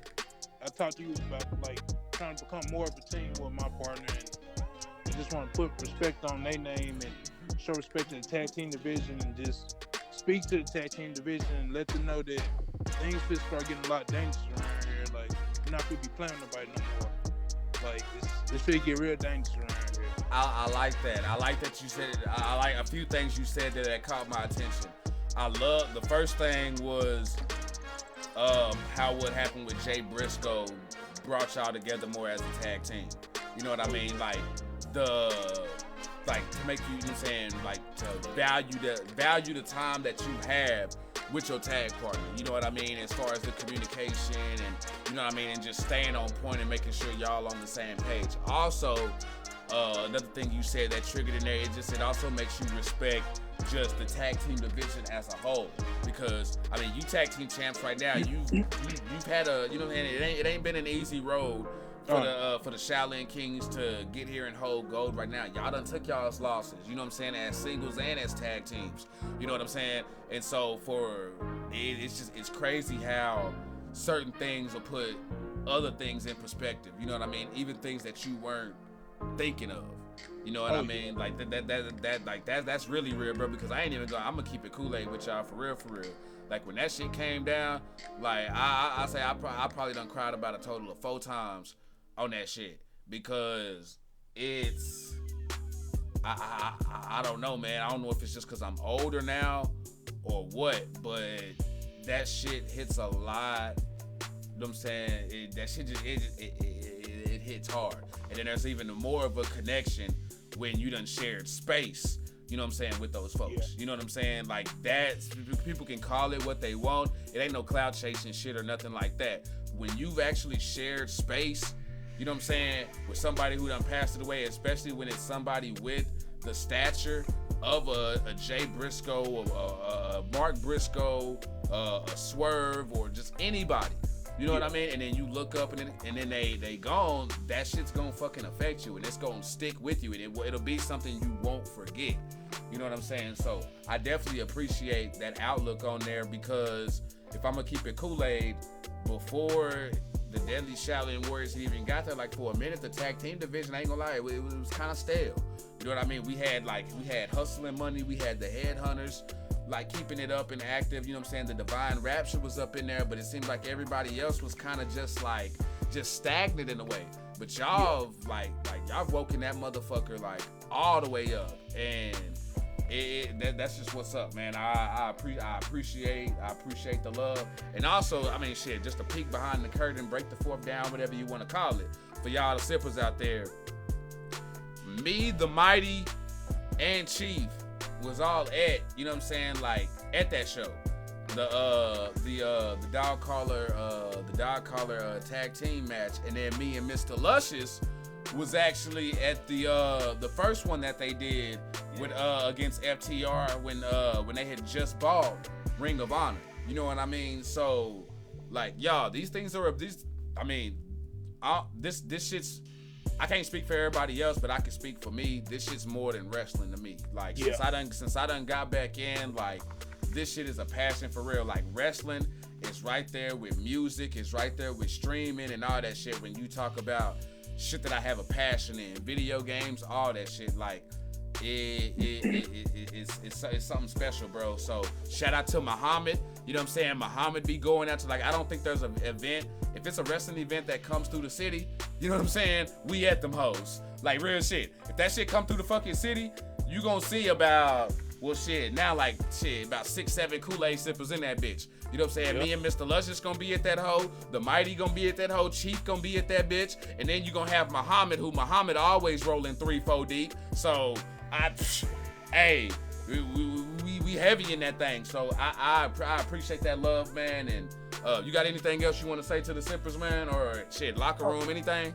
Oh yeah, actually, I want to give a shout out and give my tag team partner his flowers now, because he seen something in me when I first started the group, and if it weren't for him, I don't know where I would be in the group. So I want to give my partner Sheldon King his flowers now, and just thank him for taking me under his wing and getting me to where I need to be and making me a champion, and just keep me in check when I get out of control in the chats and just getting me where I need to be. So I want to give him his flowers now. And then to the locker room, I just want to tell everybody, like Archie spoke on earlier about the role playing, like we are here to play a role and just do what we do and have fun. Like keep toxic stuff away and just come here and have fun, still do our thing. Like I appreciate everybody who even come to show love, and we're here to just have fun, just do what we do. That's pretty much all I gotta say, man. Like I'm just like losing Jay is kind of hit like Eddie, man. Just put a lot of stuff in perspective, and then like I know we lost a couple of Sippers too that you had spoke on or whatever. Like just all that coming, put a lot of stuff in perspective. Like just appreciate what you got. Like I know the wins and losses kind of get people in their feelings, but at the same time, like at least you're being featured, at least you getting on TV, at least you're showing your face, like. At least you're being mentioned, so just appreciate the fact that you even being thought of and being seen. Right, nah, I appreciate it. I'm glad you said that, because yeah, y'all, it's a lot, you know what I'm saying? And I spoke on that shit, you know what I'm saying, like before, like y'all have no idea the time that I sacrificed, you know what I'm saying, just myself to bring this shit to y'all Thursdays and Sundays, you know what I mean?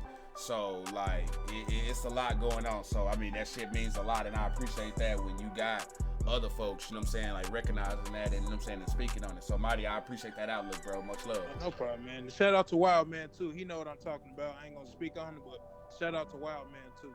Already, that's what's up, bro. Hey, appreciate the call in, man. Stay sipping, no problem, bro. Man. All right. Bet. Y'all, that's real shit. And even my man James Novak right here is saying I was a part of a promotion and had 0 wins and 20 losses, and I was given a world title match and won because they closed the promotion.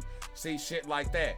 Because like real shit with us people running these leagues and shit, like we don't worry about the wins and losses, because the main thing we want is support. We want the people who are on the roster, they're supporting us and rocking with us, and we also want to get eyes on y'all. Well, at least I'm gonna speak for me here in DTKA. For me here in DTKA, I'm not putting on this show just so the locker room can sit back and watch each other.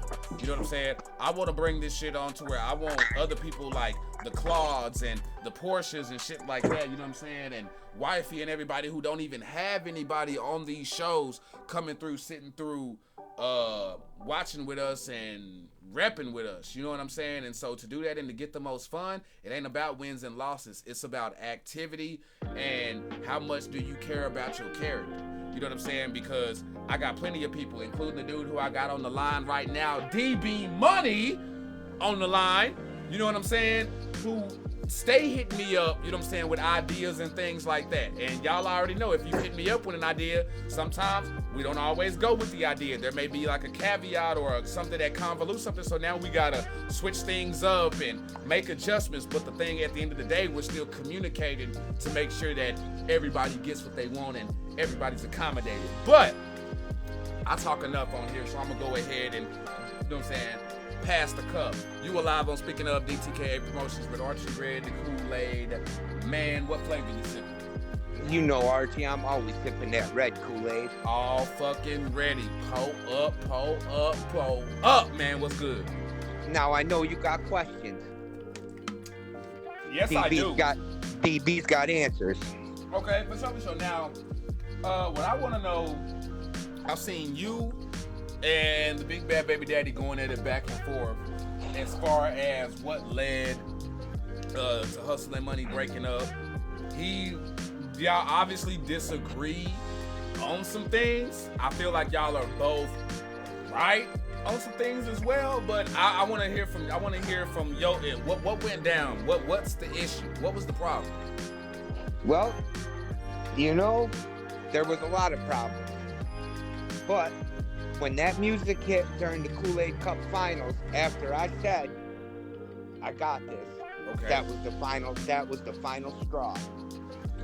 Now, was it because like when the music hit, like it distracted you and took your head out the game because you was like, what the fuck is going on? Or it did. Oh, okay, all right. Now I appreciate you being honest on that, because even watching the match, like, yeah, it didn't lead to the 1, 2, 3, but you were never the fucking same after that run-in. Like, or the run-in that didn't happen, but after that distraction, you were not the same. Like, Vashon was on your ass, like, for real, like Dookie Stains. Like, he was there. So I completely, I agree. If that's your reason for being heated, and I mean, I can't sit here and be like it's some he say, she say, because I was there.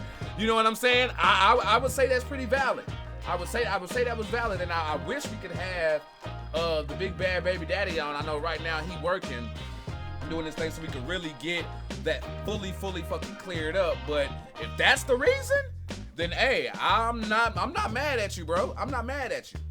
But there was a lot more that led up to this. Okay, spill it. I'm with it. There was a lot more.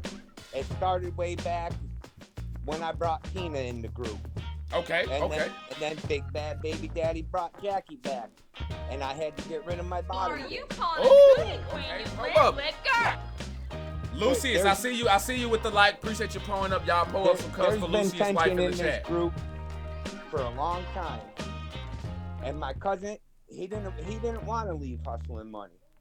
He did everything he could to keep us together.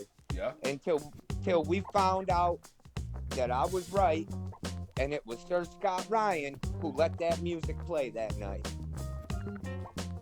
Now with now I know you had some folks who what was it? They were wondering what happened, because I think there was something being teased up as far as who you were gonna like, who was gonna be your partner, and you know what I'm saying, and like what was gonna happen, and then Antone popped out. So what led to like what got you and Anthony Antone to it? Because I get your gripe and like, okay, why I'm done, but listen, why did Antone also rock with you on that and side with you? Anthony Antone is my blood cousin. We're family. Okay. And where we come from, at Nana Antone's house, family sticks together no matter what. Okay, pull up much respect on that. That's all the explanation I need right there, bro. Pull up. And before we came to DTKA, we wrestled the Indies together as a tag team. Okay. So it was the only logical choice I had, was to tell my cousin it's time to reform ABM. Okay. It's time to do what we do.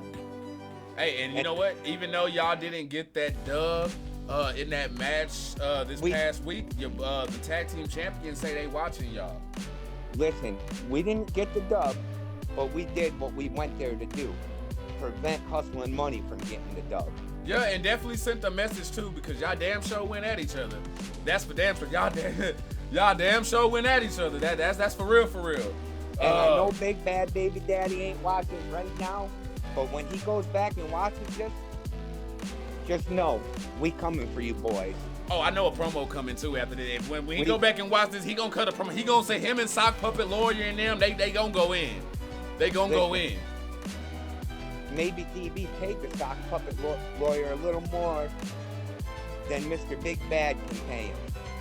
I ain't gonna lie and say what I saw the Sock Puppet Lawyer doing behind the Sizzler one time, but you know what I'm saying? I'm just saying, and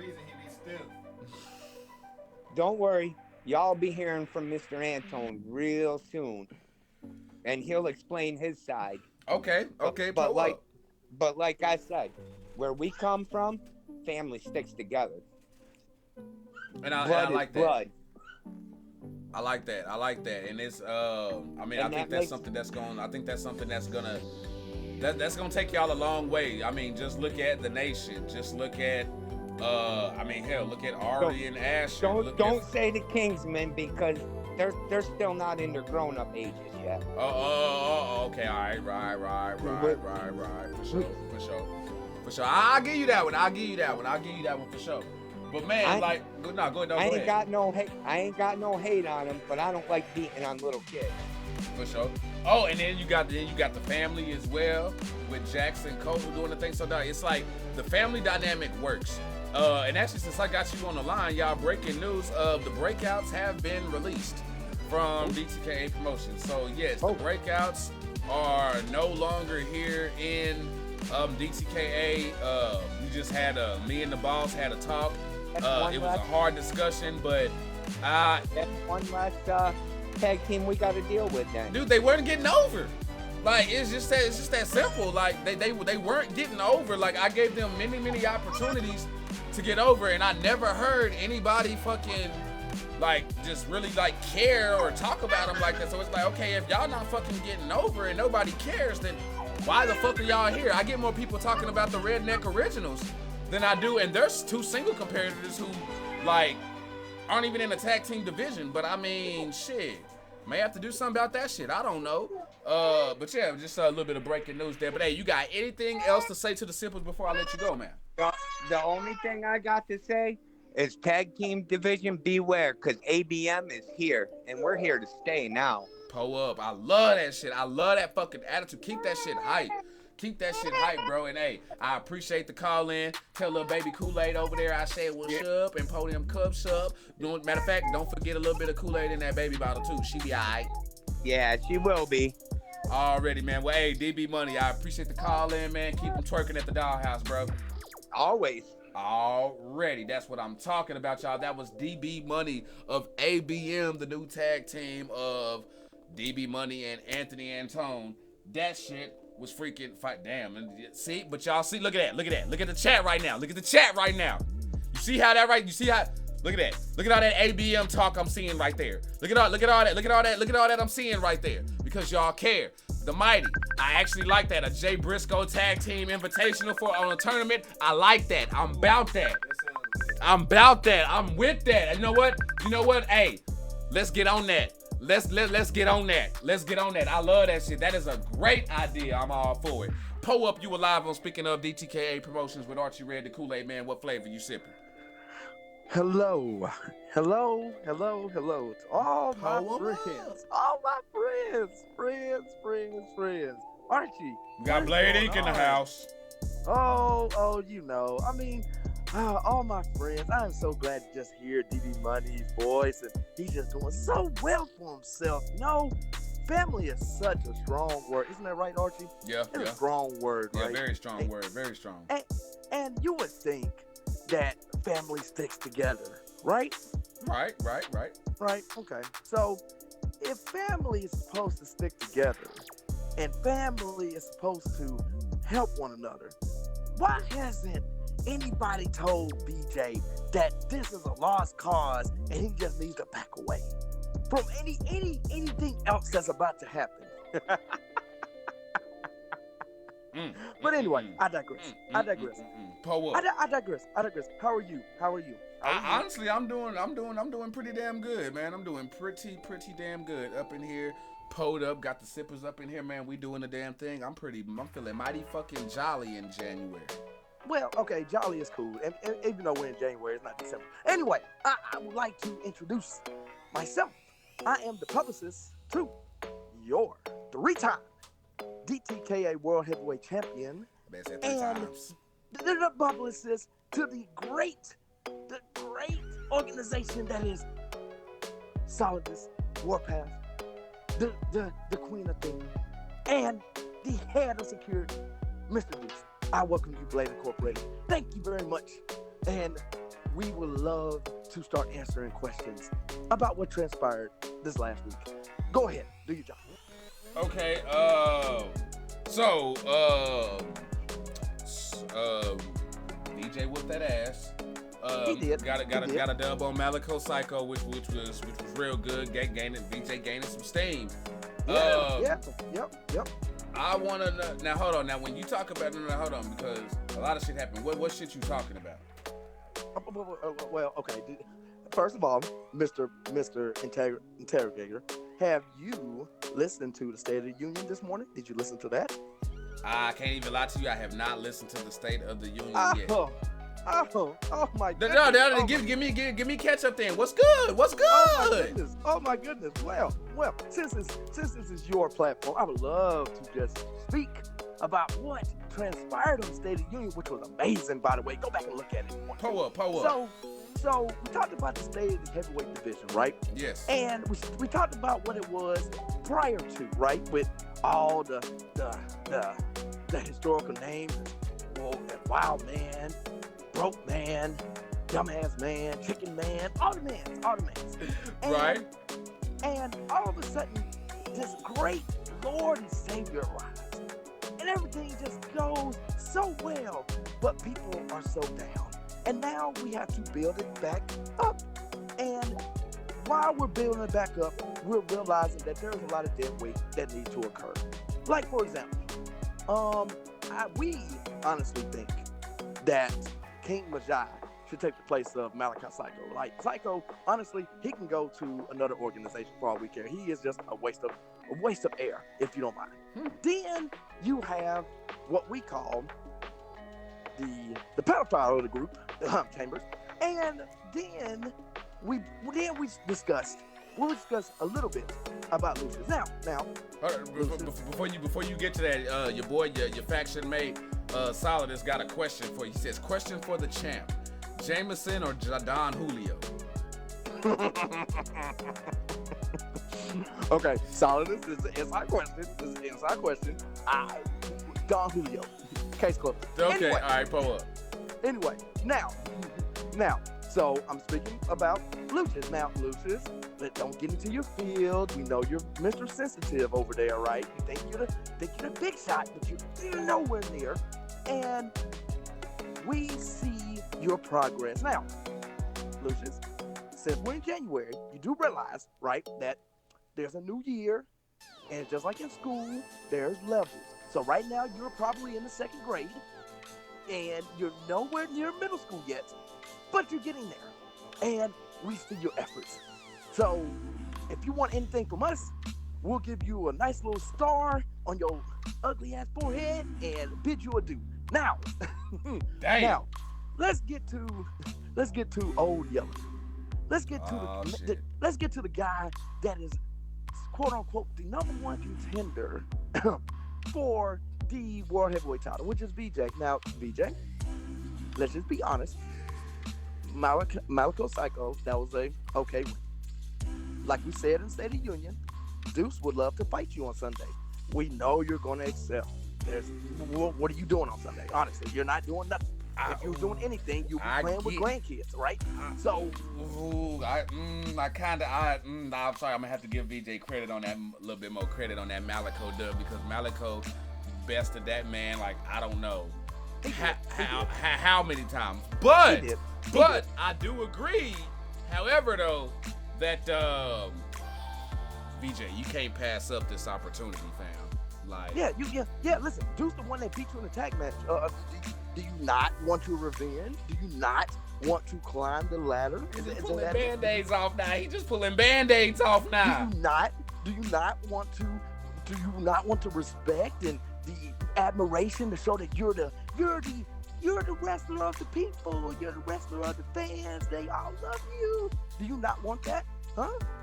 You're a fighter. You're Puerto Rican. Y'all fight for corn on the cob and all that other stuff. So go ahead and take the match. So that way you will feel good. And then when the actual title match happens and Leo has to take you to the back of the woodshed and he pulls that shotgun and he puts it right into the back of your okay, all right, I was getting a little bit too graphic. Damn, okay, I think I saw a chicken hawk. I was getting a little too graphic. I'm sorry. I was getting a little too graphic. Okay, all right, so We got that going on, and that's where we're at.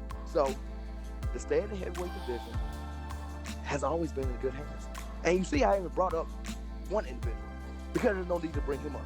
So once again, not bringing him up. Anyway, anything else, Archie? That was it from my State of the Union. Anything else that you would ask, that you want to ask the publicist on tonight?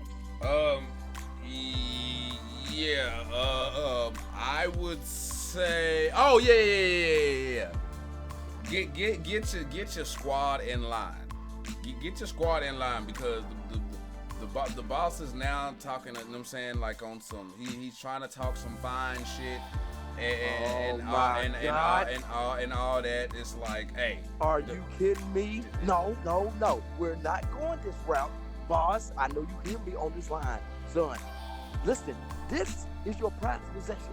Sitting beside me right now. Do you really want to go the route that I think you're trying to go as far as fines? Really? Is that where we're going now? Fines?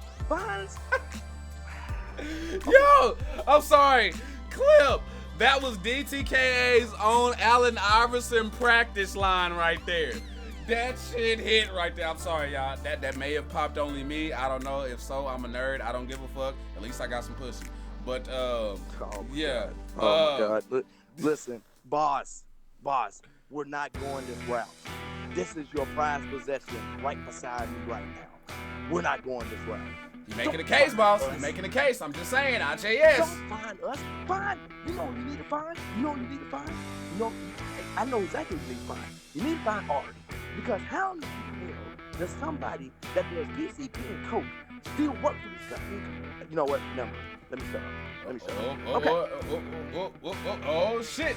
And in fact, you know what? I'll get to that. I'll say that for later. I'll say that for later. You got anything else you want to say to the folks out there, Mr. Representation with representation with no identification, the publicist? I would love to end it with this. So, remember what we talked about 2 weeks ago as far as who VJ reminded us of, right? Okay. And remember what just transpired on Sunday when we actually saw live and in color who could paint. So, let's just be honest. Dak Prescott, there's another Dak Prescott among us. Oh. Y'all figure out who it is. Have a good day. Why homie gotta go there though? You know what? I ain't even gonna be mad at it because me and the pimp been trashing that motherfucker since Sunday. You know what I'm saying? We was trashing that motherfucker before Sunday. Told y'all Dak wasn't it. Told y'all. Told you. Like, I couldn't even be as mad as I would have gotten had I been in bed. Like, honestly, I feel sorry for y'all, but then again, I don't feel sorry for y'all who actually got y'all hopes up thinking we was about to get a dub on that shit. But, you know, here's what it is. You live and you learn. Hopefully. So, as far as what I was saying, as far as role playing, y'all see what's happened here. Leo Blake, just from the last 2 calls that we've had in, we went from like 250 to almost 100 up on our comments because of y'all being active and doing the damn thing. That's what we need here, and that's what leagues need. So I'm telling y'all, if y'all go into these leagues, don't worry about wins and losses. And also, and I'll say this again, if you feel like your character isn't being showcased enough or you don't like the direction, the easiest way to be in control of that is to get in touch with the people who will run the league and control the league and bounce ideas as far as communication. And then, hey, after a while, you'll realize, like, oh, this motherfucker don't like to use nobody's ideas. Oh, this motherfucker one of those. You know what I mean? Because with me, I'm going to be fair. A lot of shit is on the table. The only way I, like, knock some shit or be like, nah,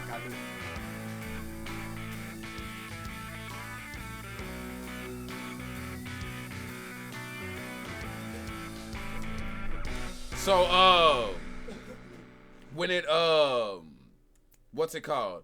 Just when it comes to this shit, like if y'all have something that, like, get in touch with the people who run it, like for real, because that's the one thing that we need is communication. You know what I mean? Because it's hard enough. It's enough work already just booking the stuff in with the people that are coming to us with storylines. But when we don't have ideas coming with storylines, it makes things a little bit difficult. Now, granted, we do have a little creative board now that helps with storylines because some of y'all have reached out where we see y'all on Sundays. Y'all active as fuck, tuning in, always there, doing more than just pulling up cups. Y'all actually active in the chats and things like that.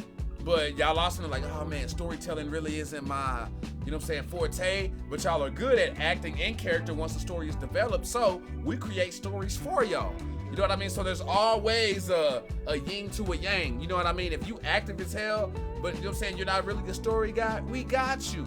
You know what I'm saying? But if you not active at all, what we league owners don't like to hear are from people who are inconsistent, rarely active, half-ass participating, don't think y'all getting one over on us. We know who half-assing us and stuff like that. You just got some people who don't care if people half-ass they shit or not, which is why their product is trash. But whatever.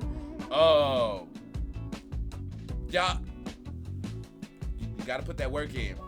You gotta put that work in. Don't come to us complaining about, oh, why am I not getting a title match? Oh, why am I not? We don't want to hear no complaints from any. Hey, if you've been on that bullshit, we don't want to hear no complaints from y'all. That's just real shit. The last motherfucker we want to hear complaining is the motherfucker who been half-assing us, not putting in the effort. So the people who are putting effort in cutting promos and stories and really care about their characters and communicating and being active, those are the ones who get prioritized. You know what I mean? And even then, y'all have seen it. Y'all have come in, put in work, and then still not been on the show. Why? Because everybody got to shine. You know what I mean? So that doesn't mean that you automatically guaranteed to be on every week either.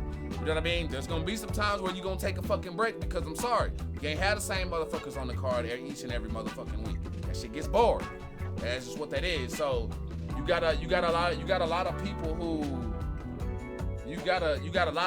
are in this league shit and don't know how to be in this league shit. I'm talking about from people who participate in them, because you got people who they only want their character to be champion. All they care about is them. They come in, they watch they match, then they dip the fuck off. Don't know what the fuck is going on. You trying to call out a motherfucker who's already in a title feud and then get in some kind of way because your shit get turned down. Nah, then you got these league owners who they play favoritism. You know what I mean?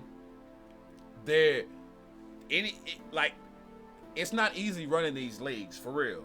And if you're not a real motherfucker, your league is gonna be trash because people recognize, oh, you're only pushing your own creations. Oh, you're only pushing your friends. You know what I mean? Or, oh, you only doing this just because, like, people can peep that shit. You know what I'm saying? People can peep all that shit. So nobody like all of that. And a lot of these dudes who run leagues,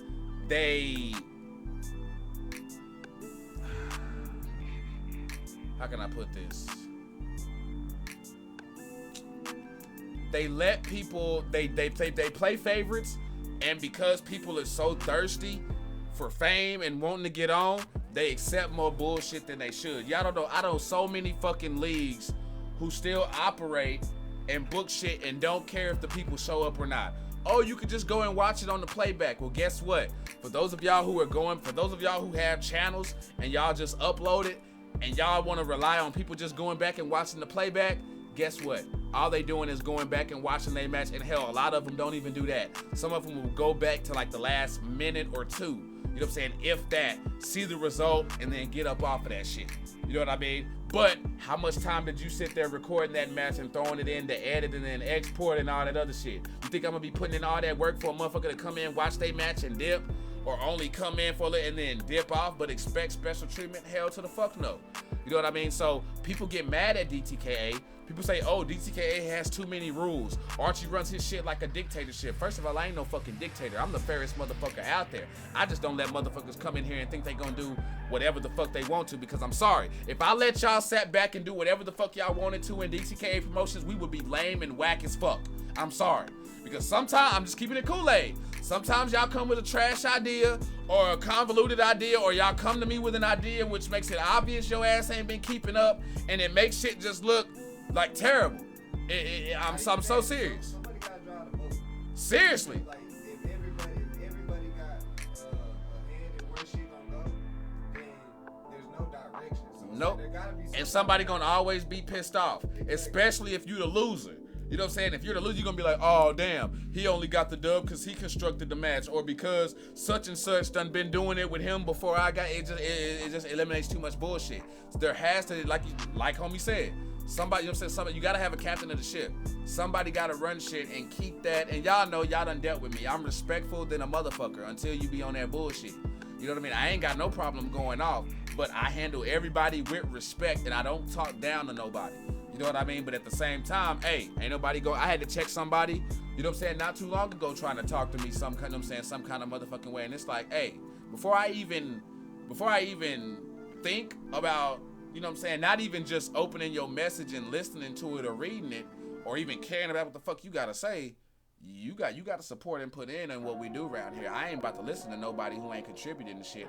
I'll listen to gripes and complaints and all that shit all the time if you putting in that work. But to league owners, y'all gotta step y'all shit up and realize that it's not just about y'all. It's about your roster, and not just your roster. Hey, if y'all run your league and all you want to do is put on a show for the people who have people on the roster, hey, that's all cool and fine. Do your damn thing. But for a motherfucker like me, I'm trying to grow. I'm trying to entertain not just the people who have characters on the show. I want to entertain people who don't have characters on the show. People who don't even know what the fuck is going on. I want to entertain everybody. You know what I'm saying? And some of y'all just fucking the game up. But hey, I rock with y'all. I love all of y'all are here. This isn't no like knock or dig to anybody. This wasn't me taking time to take digs at people specifically or anything like that. I'm talking in general. You know what I mean? And if I said anything that you felt like was directed, then holla at me. You know what I'm saying? Because I'll keep it 1,000 with you. Like, I have no problem telling it like it is. You know how many people have sent me their attires and I told them, nah, go back and fix that because that shit is trash. You know what I'm saying? Like, I'm gonna keep it real with you.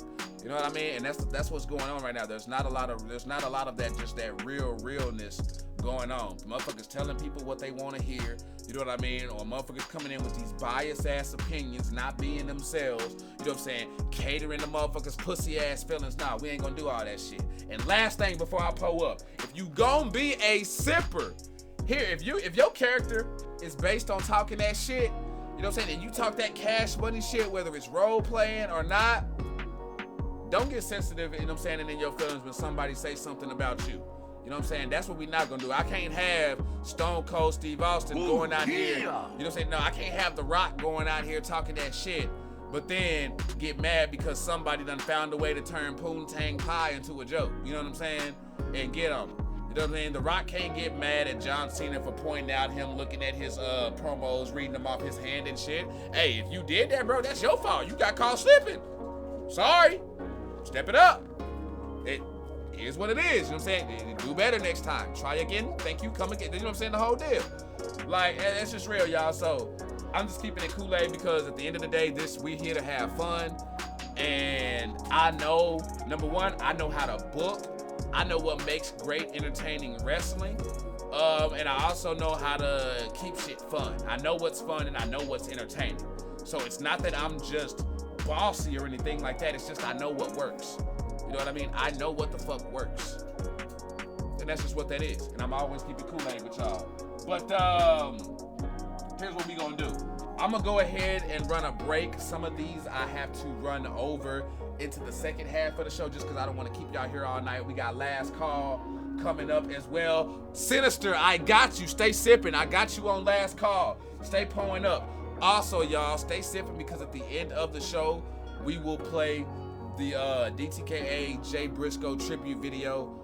I was gonna put it like at the beginning or like in the middle, but I didn't want to do that because I'm not trying to. Here's what we ain't doing. I ain't about exploiting shit, you know what I'm saying? Or trying to, you know what I'm saying, come up off a tragedy or anything like that. I ran it on DTKA Live at the beginning, took a risk with that. It flew, that's cool. You know what I'm saying? I uploaded it up to YouTube, which has done like 500 plus views since I gotten it up, which is cool. But I ain't trying to capitalize, you know what I'm saying, off of somebody's death and things like that. You know what I'm saying? Muhammad, I also got you on Last Call as well, my man. Stay sipping with us. But there's the reason for that, y'all. If y'all have seen it on YouTube or even if you haven't seen it, stay with us. Just show some support. Post some cups up. On the second half of the show, we're going to talk about WWE 2K23. We're going to get into some of these DTKA feuds. We got some more call-ins coming in. We're going to talk about who do y'all feel is going to win the Royal Rumble. And if any of y'all pulled up any wrestling questions over here in the prompt, then we gonna get to those as well. So let me go ahead and stop that banger right there, because I love that shit right there. That's that margarita, you know what I'm saying? Or that's that vitamin D from margarita. But when we come back, we will have some more bangers, y'all. So don't go nowhere, because the Kool-Aid's so good, even a diabetic can drink it. And if your ass ain't sipping, you're tripping. Pull the fuck up. Hey, what's up, folks? It's the big bad baby daddy Ali, here to give a shout out to Drinking the Kool-Aid Promotions. It's going down every Sunday at 5 p.m. Eastern, 4 p.m. Central. You're going to see some of the best wrestling, some of the best storylines, all original created wrestlers. A lot better than that crap you watch on TV. Big shout out to Archie Red and all the guys and girls in the back, everybody on the roster, and all the sippers. Because if you ain't sipping, you're tripping.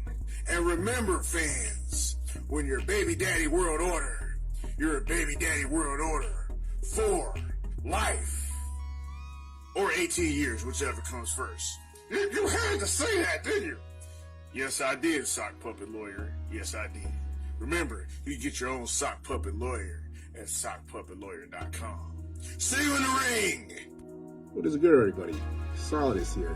El Jefe. Check us out, DTKA Promotions at 5 o'clock Eastern Time. Also, don't forget to watch Speaking Of on Thursdays at 7. So, hope to see everybody there. Best of all, you get to see me. So, that's reason enough to check out Sundays. This is Mr. Goose, DB Money's personal assistant. DTKA Promotions live, 5 p.m. every Sunday. One of the best wrestling promotions on the internet. Best storylines, best wrestlers, and of course, the home of DB Money himself and the rest of Hustling Money. If you ain't watching, then you must be square. That's all there is to it. Sunday, 5 p.m. Eastern, 4 p.m. Central. You ain't got nothing to do. You're just sitting there at the house. So what the best thing you can do? You can watch the best wrestling promotion in all the internet. DTKA, also known as the Leo Blade Show. That's right. My client, Leo Blade, formally invites you to watch this promotion and appreciate the Seems best like content, the best DTKA needs some discipline. Awesome. Everything seems to be a little chaotic around there. Not only that, people seem all out of place, not knowing what to do, where they fighting, who they fighting with. You might as well prepare yourselves for a new regime to take over the Kool-Aid. See you very, very, very soon. I'm not out here catching a smoke break. I'm out here smoking tag teams at DTKA Live at 5 on Facebook. You heard from the scene and watch me smoke. Go watch it. What's up, everybody? It's your boy Tyler Connor, representing the Divine Rapture and the Chosen Few.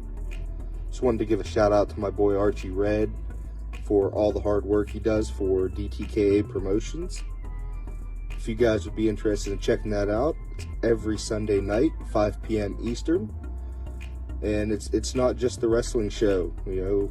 Shout out to the podcast, shout out to the talk show to call in on, shout out to the normal streams he does.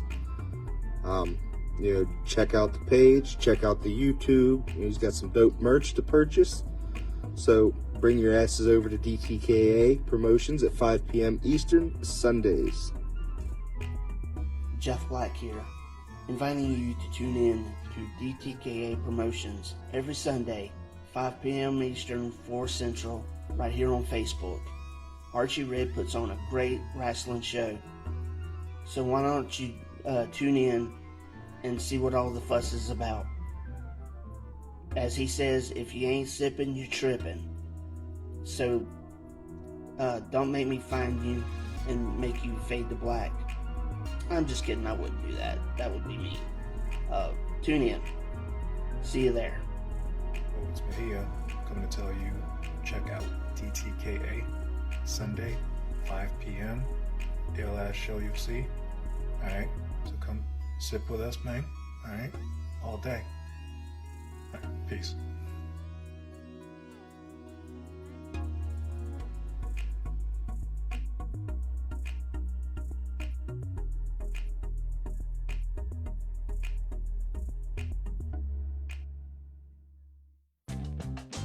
Pull up, y'all. We back.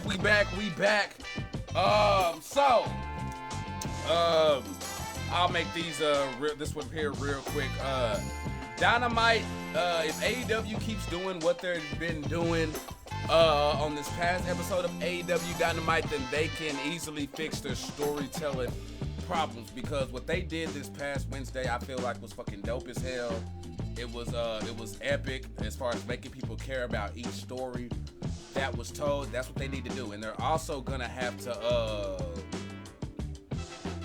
I don't know why my statue is crying blood, but somebody get the motherfucking police out there. I ain't no snitch though. I'm just saying that shit fucking weird.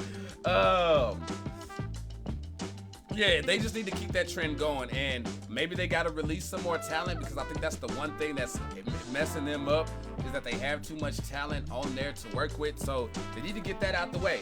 Also, y'all know we got this whole segment basically is gonna be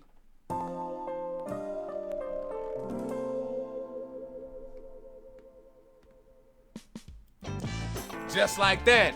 Last fucking call throughout the whole segment though. But before we get to those calls, you know what I'm saying, what I want to do is I want to get some of these fucking topics out the way. Now, first thing before I get into what I want to get into, let's see what questions y'all had up in here that y'all want to talk about. He says, LA Knight, do you see long-term potential?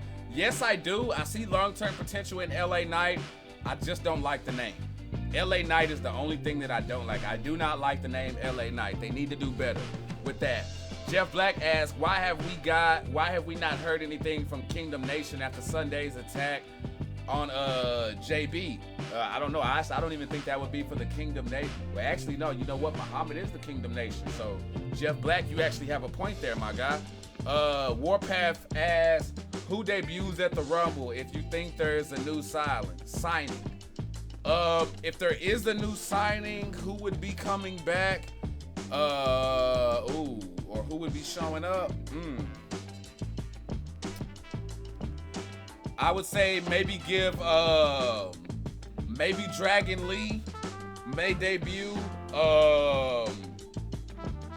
Maybe I hope it's Jay White, but at the same time, no, because I feel like Jay White is what's keeping Bullet Club hella interesting over there, doing the damn thing. Jeff Black, Jay Lethal ain't going no damn where. Not after what he just did with fucking Mark Briscoe at on that match. He not going nowhere. I mean, he gonna stay with AEW just based off of loyalty. The fact that AEW got Ring of Honor, Jay Lethal's not going nowhere. I promise you that. Who changed the Henny Kool-Aid to Bloody Marys? Oh, hell no! Shit, you hung over, goddammit. It be like that. And then my man Solidus coming through with 100 fucking stars doing the damn. Okay, player. Solidus coming through to get that alert thing popping with 100 stars. That's what I'm talking about, man. Love the love.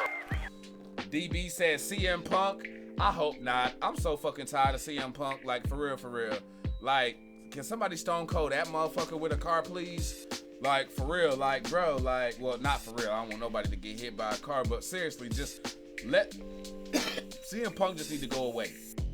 I'm sorry, that bringing him back to AEW, that was the last straw for me. With all the shit that he's had backstage-wise and the shit that he said about wrestling, that whole AEW deal, that was a wrap for me. I don't give a fuck what Dax Harwood said about him. You know what I'm saying? That's his own opinion. That's cool. You know what I'm saying? He's entitled to feel that. But for me personally, I'm fucking tired of CM Punk. Yeah, that's what I'm talking about. Like, I don't want to fucking see CM Punk. I'm so over him. Like, fuck nah. But at the same time, that wasn't who me. That was for y'all, and that's who DB would want to see. So, hey, gotta respect it. Oh, that's because Solid has pulled up 100 stars, and Mae Young tried to show everybody her puppies while Jerry the King tried to cover up. So, yeah, got them Basset Hounds out. You know what I'm saying? Damn. Oh shit. Who does? Yeah. But let's let him fight it. He about to Google Mae Young's puppies, and we just gonna let him. You know what I'm saying? Be amazed. Who does the gimmick better, the Briscoes or the Usos? Ooh. Damn, Warpath. That is if you're talking about brothers in a team, long term, I'ma give you the Briscoes. I know the Usos is the hot thing right now because of the storyline that they have with the Bloodline, but the Usos ain't always had dope storylines. You know what I'm saying? And to be honest, they've had great matches, but they haven't always had bangers. They've had a lot of bangers, but all of them ain't been bangers. There's been some stinkers in there. The Briscoes, however, got classics fighting other tag teams, plus fighting themselves. You know what I'm saying? Like, the Briscoe story, that shit is deep. You got fucking Jay Briscoe, who held the Ring of Honor World title by his damn self. Then Mark Briscoe went and held the title by his damn self. Then they came back together, got the tag team titles again. Like, come on, bro. Come on, it's the Briscoes, bro. And I'm not even just living in the moment right now. I'm doing the opposite. I'm not living in the moment because I feel like with the Usos, a lot of people will be living in the moment with the whole Bloodline thing and let that just run wild like Hulk Hogan. But for me, if you're talking about a whole career, the gimmick, it's gonna be the Briscoes. I'm going with the Briscoes on that one, and that's just me. The bitch say both. Now I can't do both, Mighty. I'm sorry, I gotta put you on the spot. You gotta choose one. You gotta choose one. He says no, I don't want to see him, but he is a possibility since they already announced Cody, which means it's a prize that will get a pop. Yeah, or they may. It'll be like this. If it's not I would lie. Honestly, I would expect an NXT call up before a new signee coming in, just with everything going on right now legally and things. Don't be surprised if Carmelo Hayes gets debuted at the Royal Rumble. Do not be surprised if Carmelo Hayes gets called up. I'm just saying. Do not be surprised if you see some NXT darlings getting called up, because that's what they'll use it for. Hey, if we do get a new signee or an old head return, that's cool. But y'all know WWE, they bring back legends every Royal Rumble. Let's keep it Kool-Aid. When Edge came back at the Royal Rumble, we thought, oh, that's just the old classic spot. You know what I'm saying? From them bringing back, you know what I'm saying, the old head to come out here, get the gimmick, and then get knocked out. No, Edge was staying around. Edge signed a contract. You know what I'm saying? 3 years. So I feel like that would be pretty dope. Jeff Black says El Generico. Dude, I would pop. I would fucking pop, because that's the best thing you could do. If you bring back El Generico, that's the best way. You could pull a Mankind, Cactus Jack, Dude Love scenario with Sami Zayn. That's real shit. I would have Sami Zayn be the Bloodline on SmackDown and be El Generico on Raw. Real shit. Really, that'd be so fucking player. So fucking player, and he could definitely pull it off. Let's keep it real. Let's see. Who is better, God or Leo Blade? I'm not about to fucking play with you, publicists. Grady just chopped in just to say Leo is a bitch. And then Grady says Leo and his crew are bitches. And then who attacked Nikita Lyons on NXT? That right now, honestly, I do not know right now who that could be. I feel like it'd be too obvious for it to be Zoe Stark. Eric Young, that would be fire. I can see Eric Young coming back because I can see him being professional and not getting all bent out of shape with how he left WWE. So that could happen. Okay. Let's talk about WWE 2K23 though. Are y'all hyped for it? And why y'all pull your comments up as far as whether y'all are hyped for it or not. I will go ahead and let y'all know that yes, I am hyped for it, but I'm gonna be super patient with it. Just like I was with 22. I am not in a rush to switch over to 2K23 just because it's the hype right now. I'm not. Because 2K20 was the hype as well. and that shit dropped buggy than a bitch. So I'm gonna wait and see just to see what, but because it's 2K, we're gonna get bugs. Y'all already saw when 2K22 dropped and we finally did fucking crossover, we couldn't even go into fucking universe mode. I was having to record everything off of Play Now. Couldn't even fucking do run-ins for a while. Y'all remember that shit. So while all these other leagues are gonna be rushing to get their leagues popping off and shit and doing all this shit, and motherfuckers wanna be the first to broadcast a War Games match and all that shit, Drink the Kool-Aid gonna sit back chilling. So yes, we will be running 22 for a little while. You know what I'm saying? Until everybody's ready, until we got the belt, until everything's smooth and ironed out, we gonna be running 22. So, pull up. Bullet says, I'm all for 2K23. Not hyped till the bugs are worked out. DB, see, you feel my pain. It's okay, but the showcase could be better. I'm not even worried about showcase. All I give a fuck about is community creations and universe mode. That's it. All I care about is community creations, and I'm talking about whether it's creating music video, whether it's creating videos, that's what I give a fuck about. That's why I don't give a fuck about nothing but universe mode and creations. That's it. So is War Games included in 2K23? Yes, there will be a War Games match in 2023, and supposedly they've worked out a lot of like kinks and things to where you could really fight in the trenches. For those of y'all who don't know what the trenches are, that's where both of the rings meet and you have that steel plate in the middle. They have some spots and things choreographed to where you could fight in the trenches and do some things. While it will be fire, I'm not gonna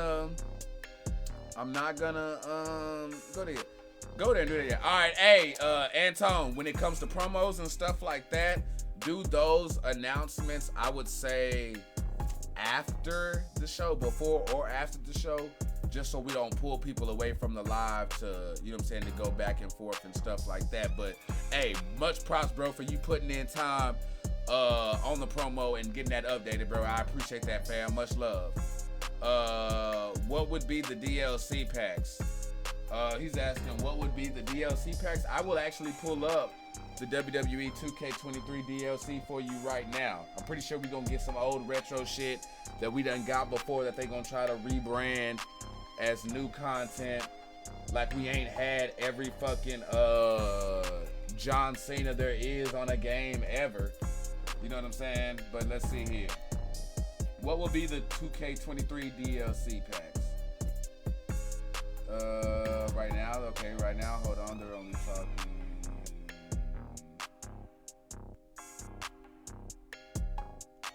Oh shit, hold on.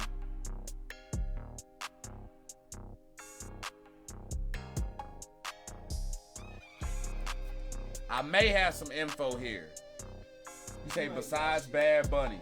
Hey, as long as he don't twerk, I'm good.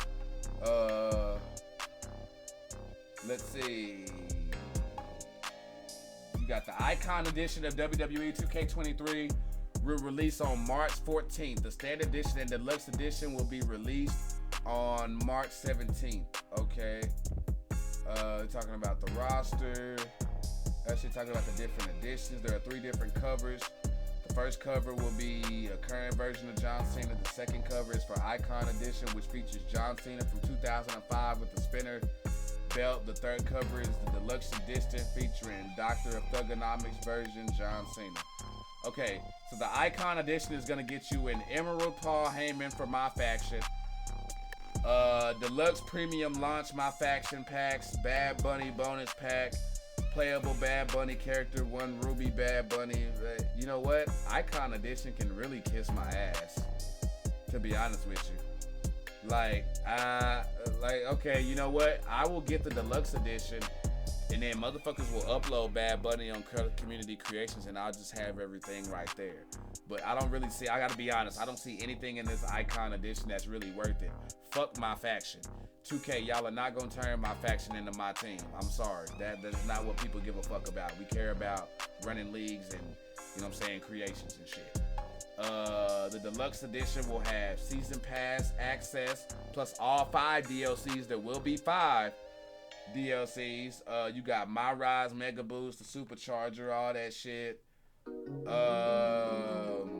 DLC packs, as I'm seeing right now, from what I'm seeing, have not been I'm not seeing anything as far as what the DLC packs are gonna be. Hold on.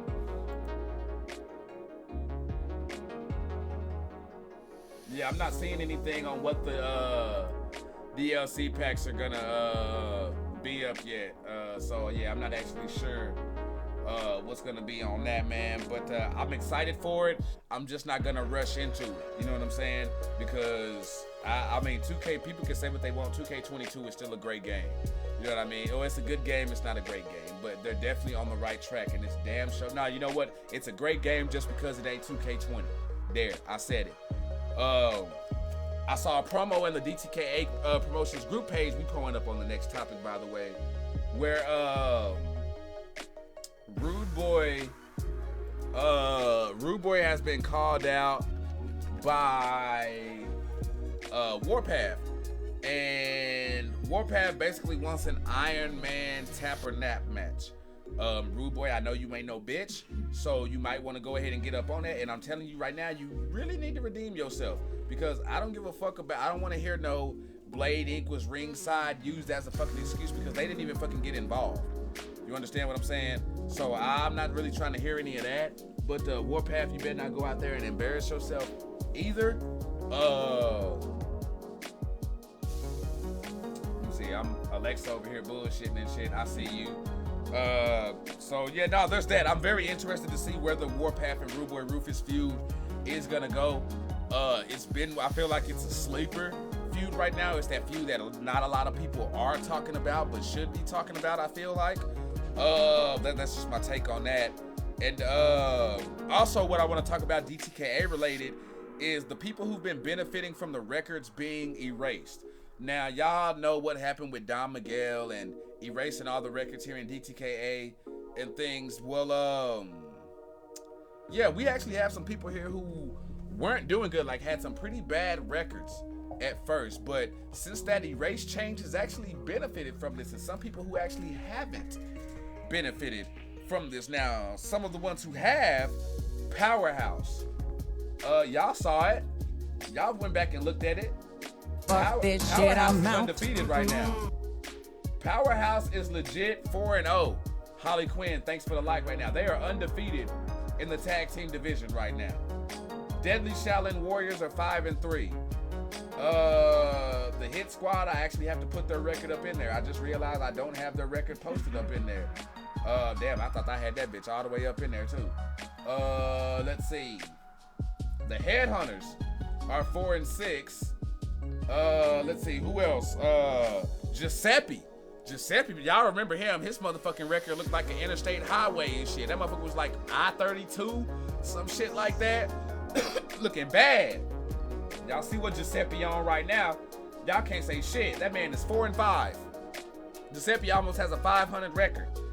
Also, who's doing good? King Mejia. King Mejia, while he was a fan favorite, his record was ass grease and butter. Right now though, King Mejia, 4-2. 4-2. Shitting on her. You know what I mean? And ain't even using baby wipes. You know what I'm saying? Just grabbing the end of your hair and just going up with it. You know what I'm saying? It's real. Let's see. Who else? Sinister Mr. Wade has a 5-1 record.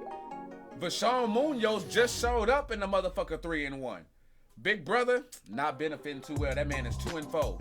Athena hasn't won a match yet. I believe she is 0-5. Damn.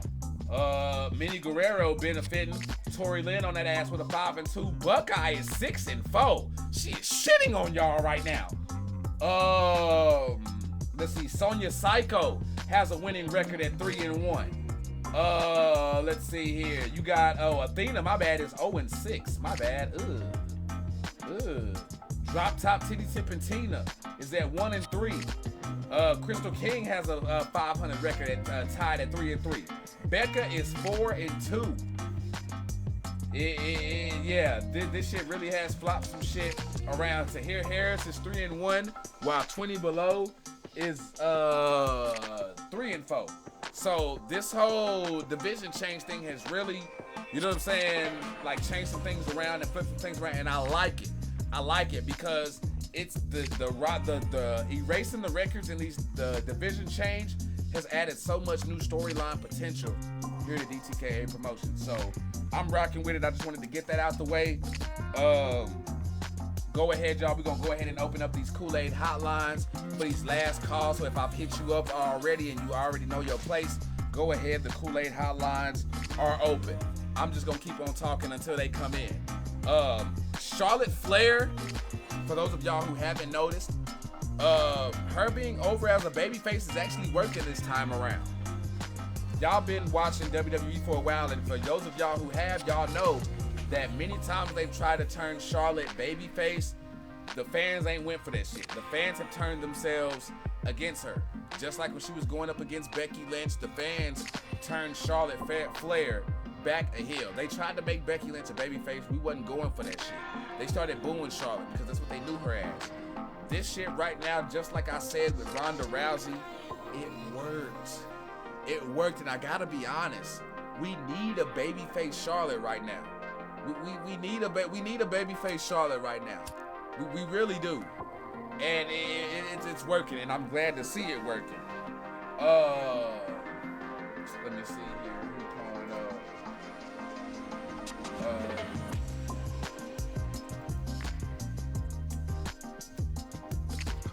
let's see. We got that right there pulled up, so we good on that. Also, y'all, I want to know, who do y'all feel is winning the Royal Rumble? Go ahead and pull them up in the comments right now. Royal Rumble. Who do y'all feel is winning that thing? I want y'all to let me know in the comments right now if you sipping with us right now. Who do y'all think is going to win the Royal Rumble? Pull up.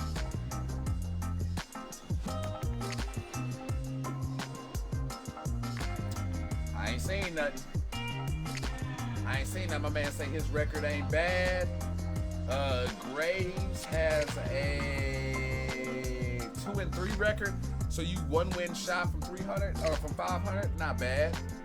Not bad. Let's see. I see Cody and Rhea. Shaolin says Cody and Rhea. Grady says Cody and Rhea. Mighty says Seth and Becky. Well, it's obvious Cody Rhodes, but see, and that's my thing right there. This is where if I was in charge of WWE writing and creative and stuff like that, I would be giving y'all the best shows ever, just like DTKA. I would. It's obvious that, you know what I'm saying, to a lot of fans, a lot of what they've been doing on TV is working, and it's working just based on the comments I see with Cody Rhea, Cody or Sammy, Cody and this, Cody. Them in these packages has everybody thinking Cody gonna win the Rumble because he getting featured a lot. If this was old Vince McMahon booking, yes, that would be a dead giveaway. But I'm sorry, y'all the same wrestling fans who scream y'all won't predict them. So guess what? I'm not giving y'all that shit. I will make Seth Rollins go. I will make Cody Rhodes go down to the final 4. Hell, I may even make Cody Rhodes go down to the final 2, and then his ass getting eliminated. I mean, no, he has a championship right now. He don't need it. He don't need it. I mean, that would be some heat. That would be some heat. But number one, this does a few things.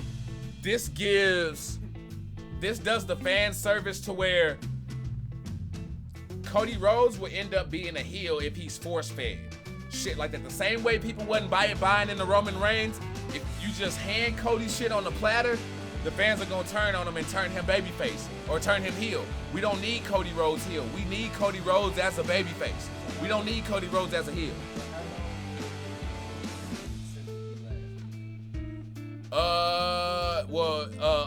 Up until he debuts at the Royal Rumble. Once he debuts at the Royal Rumble and comes out, there is no more getting a pass on the shoulder. You know what I'm saying? So that's gonna be immediately out the window.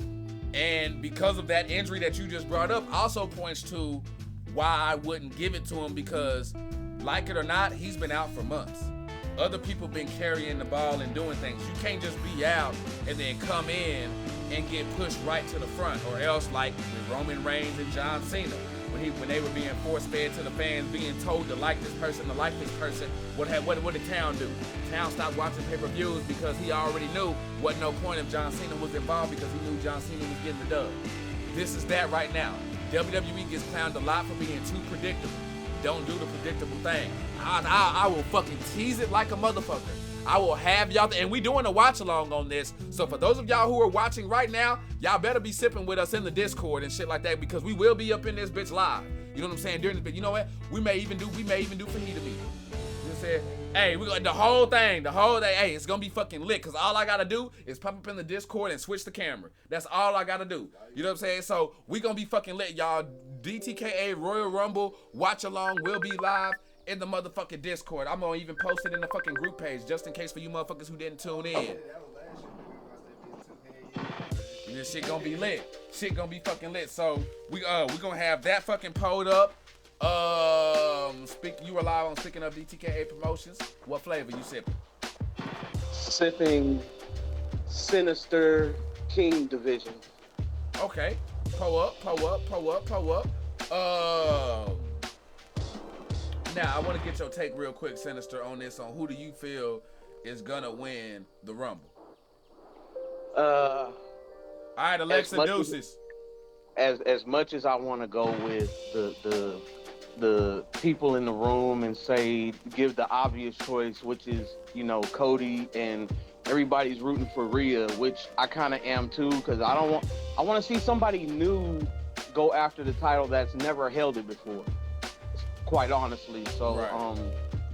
I'm hoping it's somebody who hasn't gotten the shine lately that's finally going to get to flick the switch upwards in their direction. So yeah, Rhea's overdue. She's been overdue since she made main roster. Yeah, I think Shotzi hurt herself with that last match she had. She could have been the person to do it, but after that last match she had with Ronda, I don't think she's gonna get it. Yeah, I would like to see Zelina get a push in there, because Legado del Fantasma are still fucking over. Yeah, I wouldn't be mad if Liv Morgan won it. I know people tried to crap on her SmackDown run, but I feel like that would be fire. Or hell, even give Raquel Gonzalez. That'll be the perfect reason for her to go heel on motherfuckers, since everybody thinks she could. Oh man, her versus Rhea Ripley or her versus Bianca Belair is a fucking classic, like waiting to happen. Well, Raquel, you kind of see hints of her going heel already with her latest actions and stuff. So I can't wait for her to go heel, actually, because it's over. She's overdue. It's gonna happen. I just feel like what they're doing right now isn't more of her being heel, but just her having to remind people who the fuck she is. That, hey, I can't come in here doing all that smiley, ha-ha shit, or else guess what happened the next time she coming in with that smiley, ha-ha shit. Next thing you know, she gonna get dropped on her ass. Yeah, somebody, she gonna be looking for another palm reader. You know what I'm saying? Because fucking Liv Morgan went and got her fucking her fortune told on her palm and came through with that waka, hey, Liv is smaller than fucking Raquel, but hey, you gotta admit, she smacked the shit out of Raquel with that hand though. Like, she lit her ass up. Oh, it made me take notice. Hell, and I watched Power Slap last night. So yeah, you know what? You know who I think would be good and who actually deserves it? And this will actually, people may not even like this.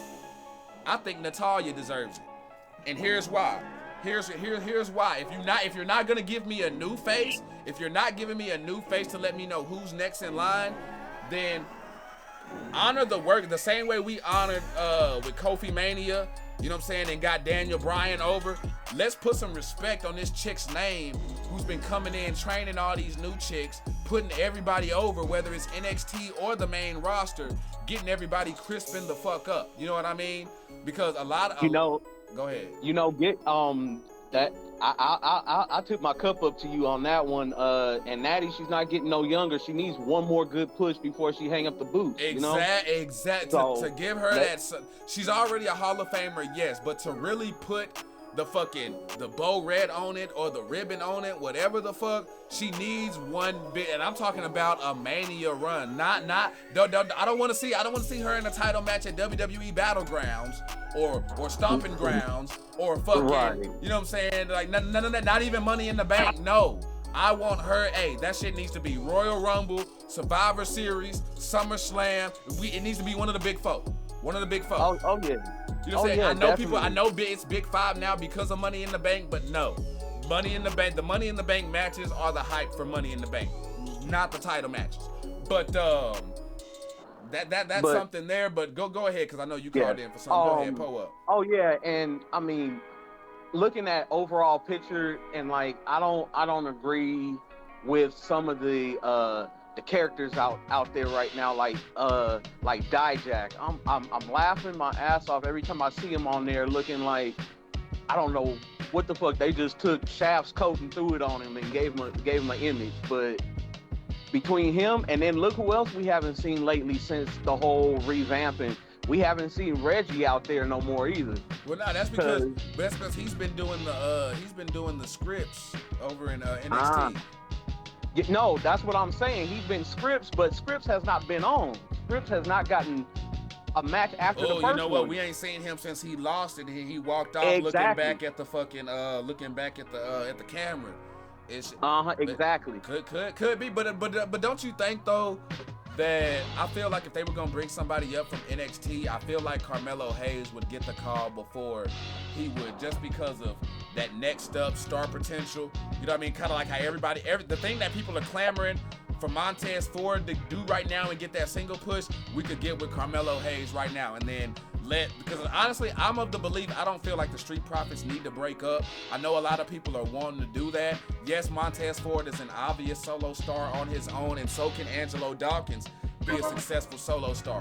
But they're gonna be less than by themselves versus I feel like together they're gonna be a lot greater, because we complain a lot of times about WWE not having no tag teams. WWE not having no tag teams, and then as soon as we get a good fucking tag team, motherfuckers wanna, oh, when's the breakup happening? When's the breakup happening? Just like everybody been clamoring for the fucking New Day to break up. Why?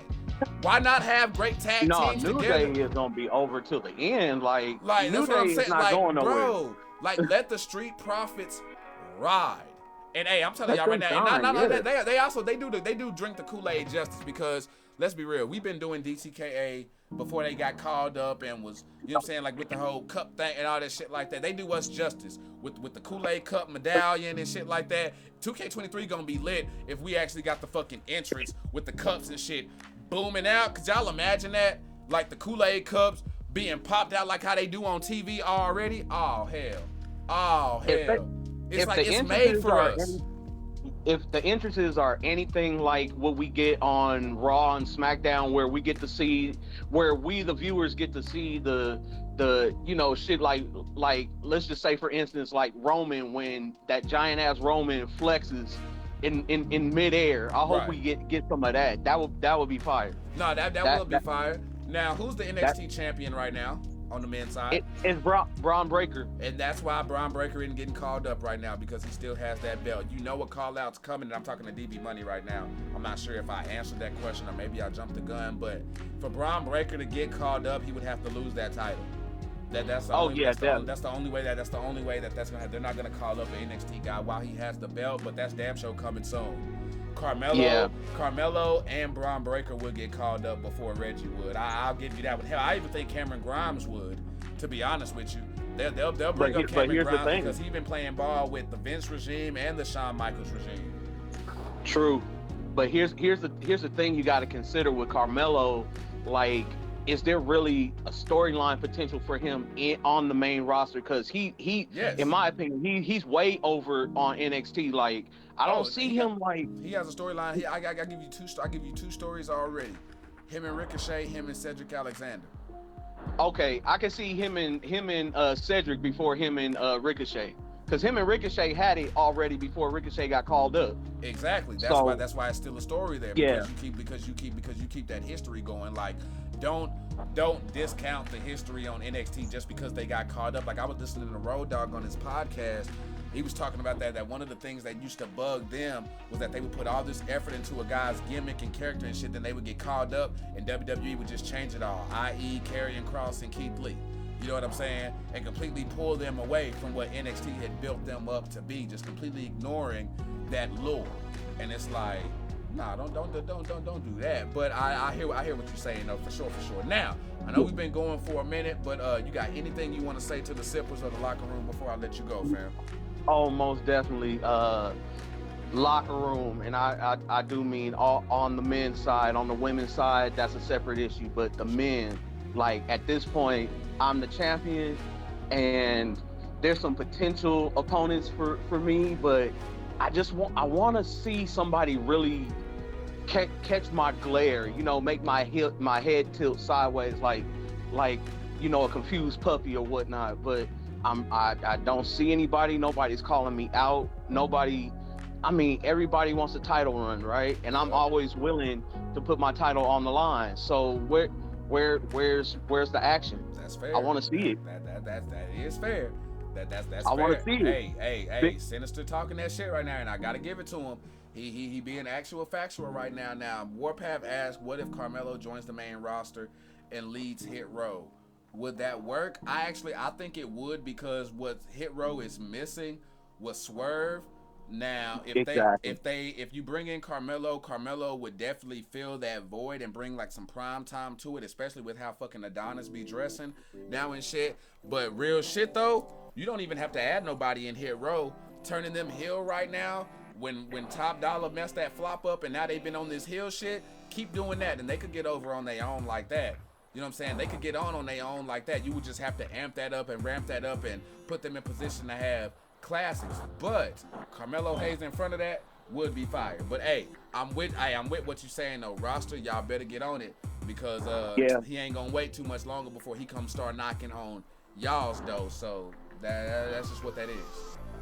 And lastly, I don't know if you pulled up on it. I had asked a question, like, and my question was, do you see the Rumble as a precursor, like today? Do you still see the Rumble as a precursor to WrestleMania, or should something else change as being starting the road to WrestleMania? Because to me, we get the same shit every year with Royal Rumble leading up to WrestleMania. We get the same thing. We all waiting to see who's number 30, who the surprise entrants are, and yada yada, celebrity and whatnot. I feel like that's the lore, and it still maintains its excitement for this reason and this reason alone. They do it once a year. They do it, and anytime you do something once a year, it becomes special, because guess what? If you were number 1 on this Mania or on this Royal Rumble, let's say the next Rumble comes around and you number 30, you know what I mean? It's just it's different, and that's the excitement to see who's gonna be the surprise pop out, who's gonna be the legends who's gonna come out. Because I remember there was one year people was expecting there to be a NXT call up, and people thought Adam Cole was gonna come out to and there was no NXT anybody.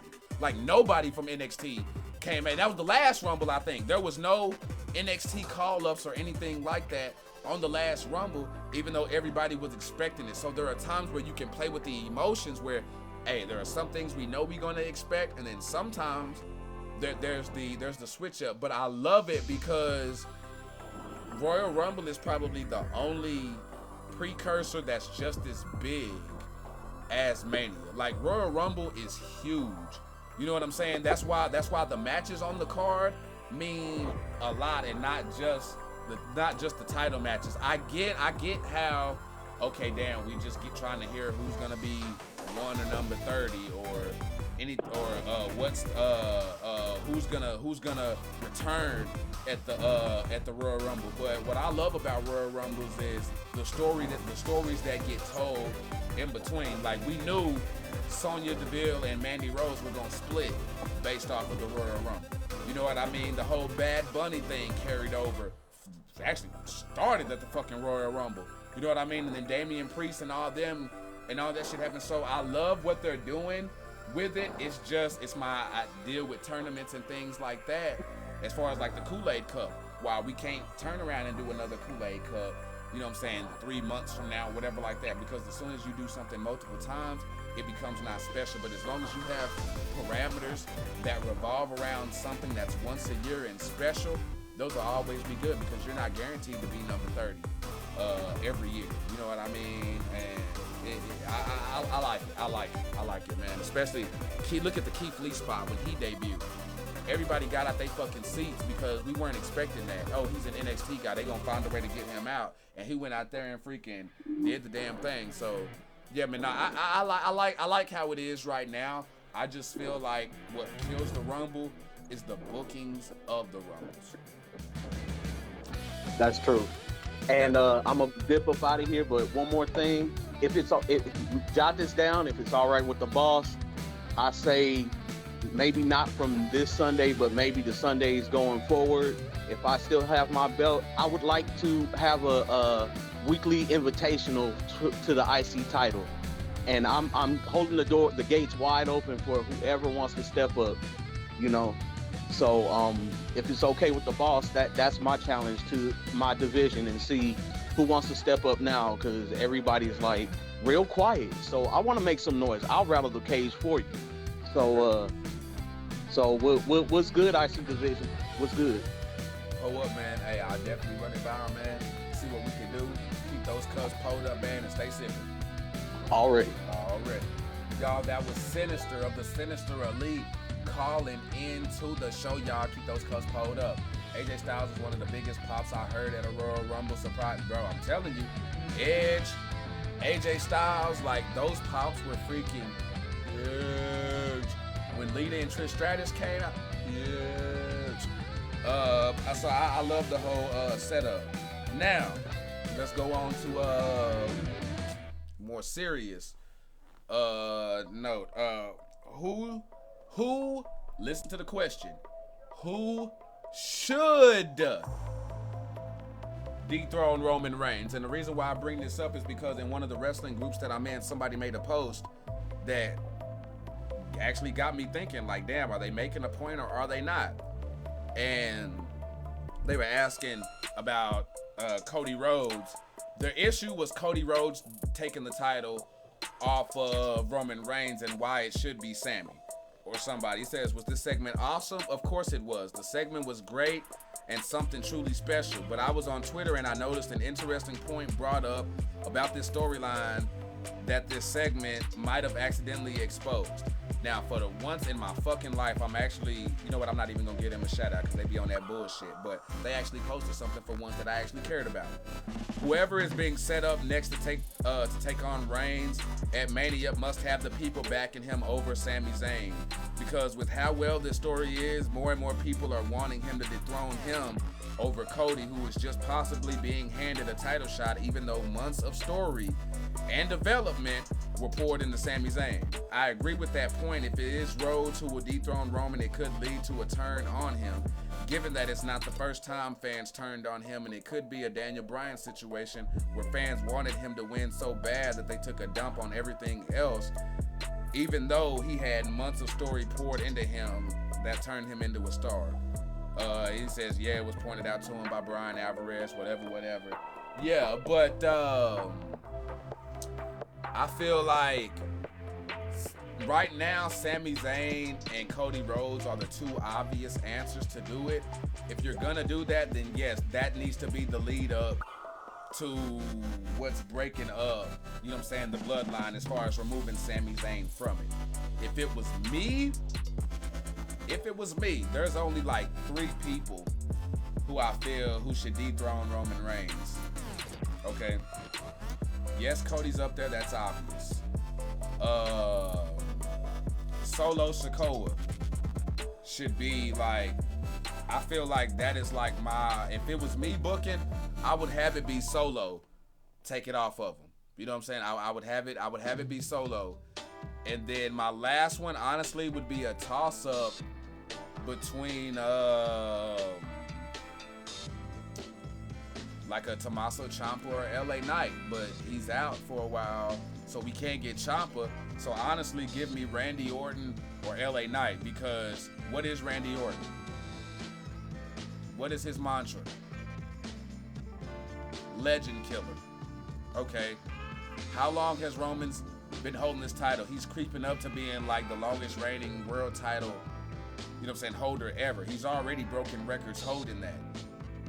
Personally, I believe Randy Orton should be over John Cena and Ric Flair as in most title reigns, you know what I'm saying, that he's had, because as long as he's stuck around in the work that he's still putting in and how much longer he still wants to go before it's all said and done, Randy Orton should be up on top of that list. Give that man some more steam. I don't give a fuck if you turn him heel or babyface on that, but I feel like Randy Orton would be with it.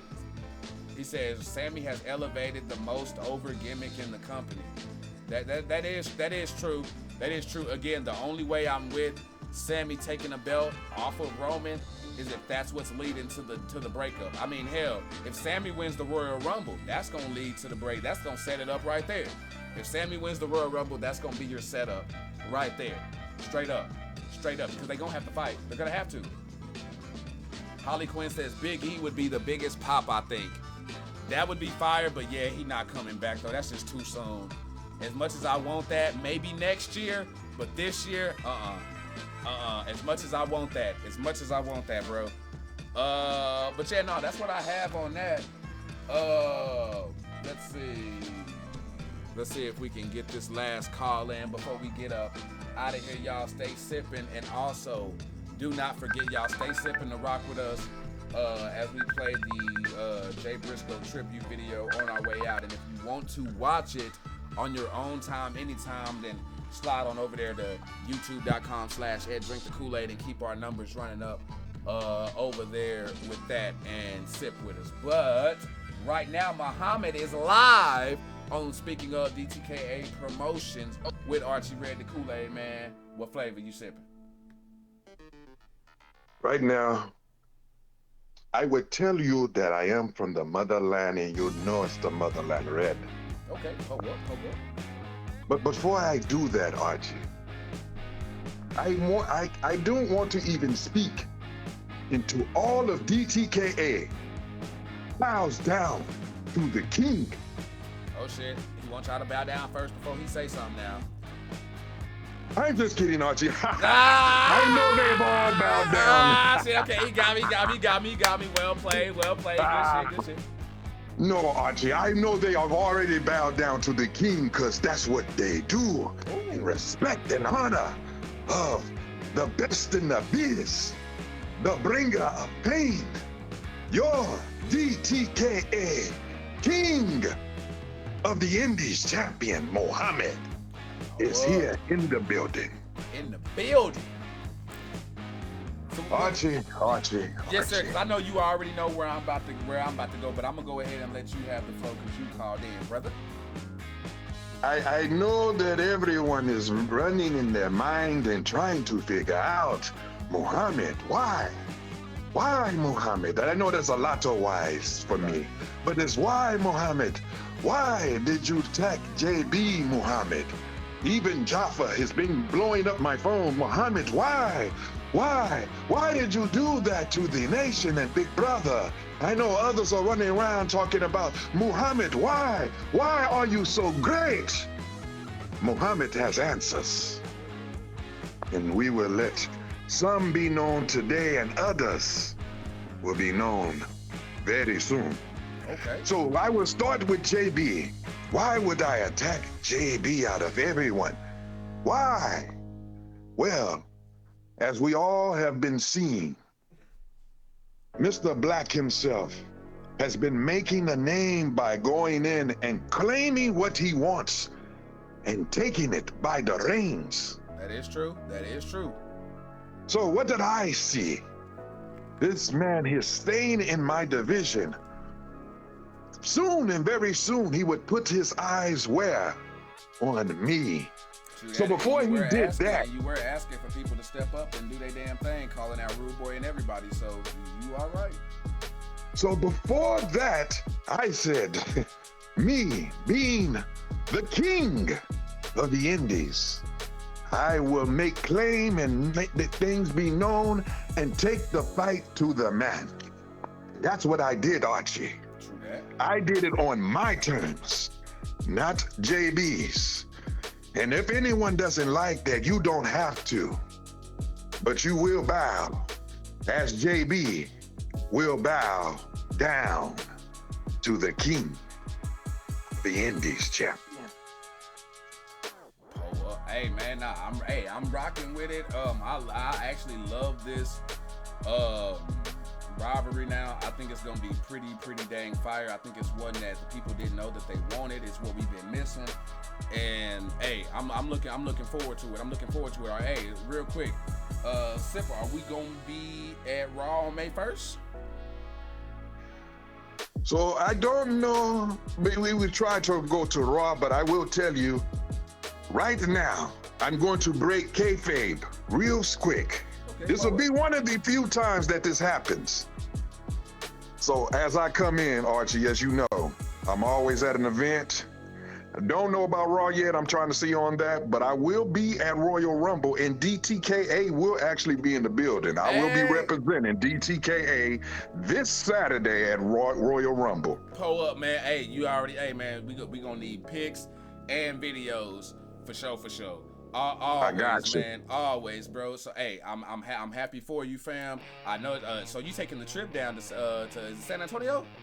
Yes, sir. Leaving out tomorrow. Already, and I think this is the second time they done been back to San Antonio since 97 and 98. Yep, 98. Damn. Okay, bam. When Shawn Michaels then was down there and shit, bro. No, that's gonna be freaking fire, man. Well, hey, congratulations, man. I'm happy for you. Have a blast, man, and hey, keep them cups up and represent us, man. Will do. Pour it up. Already. Now, you got anything else you want to say to the sippers of the locker room before I let you go, man? I will say this. Everyone wants the word about the Kingdom Nation. As you all know, we are the #1 faction in DTKA, hands down. And soon and very soon, the Kingsmen will work their way up and have gold around their waists. In DTKA, you will all have to bow and acknowledge the Kingdom Nation as the best in the biz. Why? Because your king of the Indies has spoken. Hey, you know what? And I like that. And you know what I like about that so much? My man's the originator. Samoa Joe stole my man shit. Listen, I heard Samoa Joe hit that shit on motherfucking AEW Dynamite, and I'm like, oh no, that's my man Muhammad shit. You got me messed up. The King been speaking over here for a long time.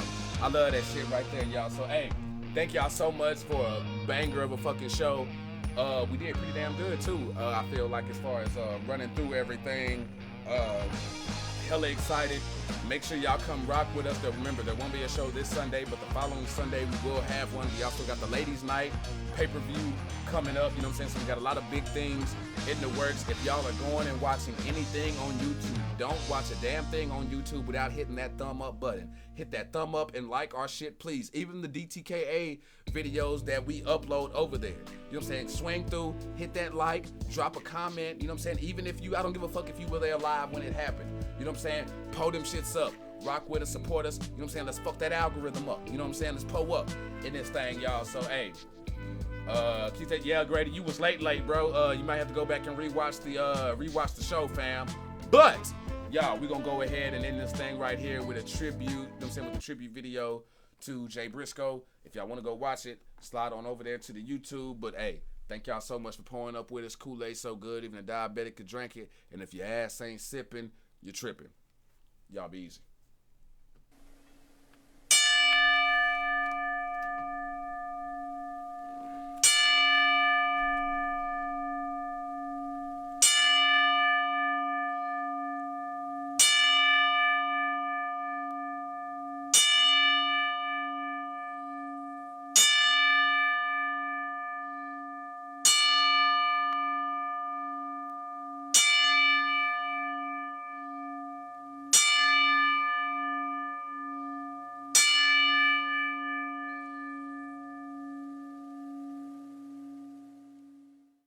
Reach for the sky, boy.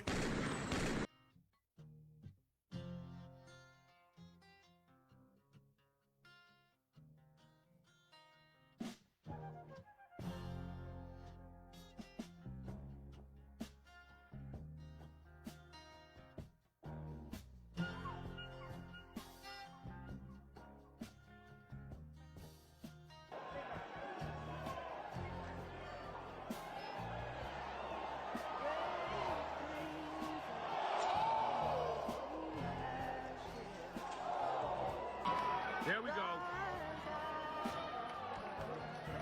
Heck yeah.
Thank y'all for Reach sticking for the around, and sky, everybody boy. who stuck around for the video, watching that. Appreciate all those cups up, y'all. Stay sipping with us. Remember, catch us Wednesdays on YouTube, live game streams, and shows on Sundays here. Y'all stay sipping. Kool-Aid so good, even a diabetic could drink it. And if your ass ain't sipping, you're tripping.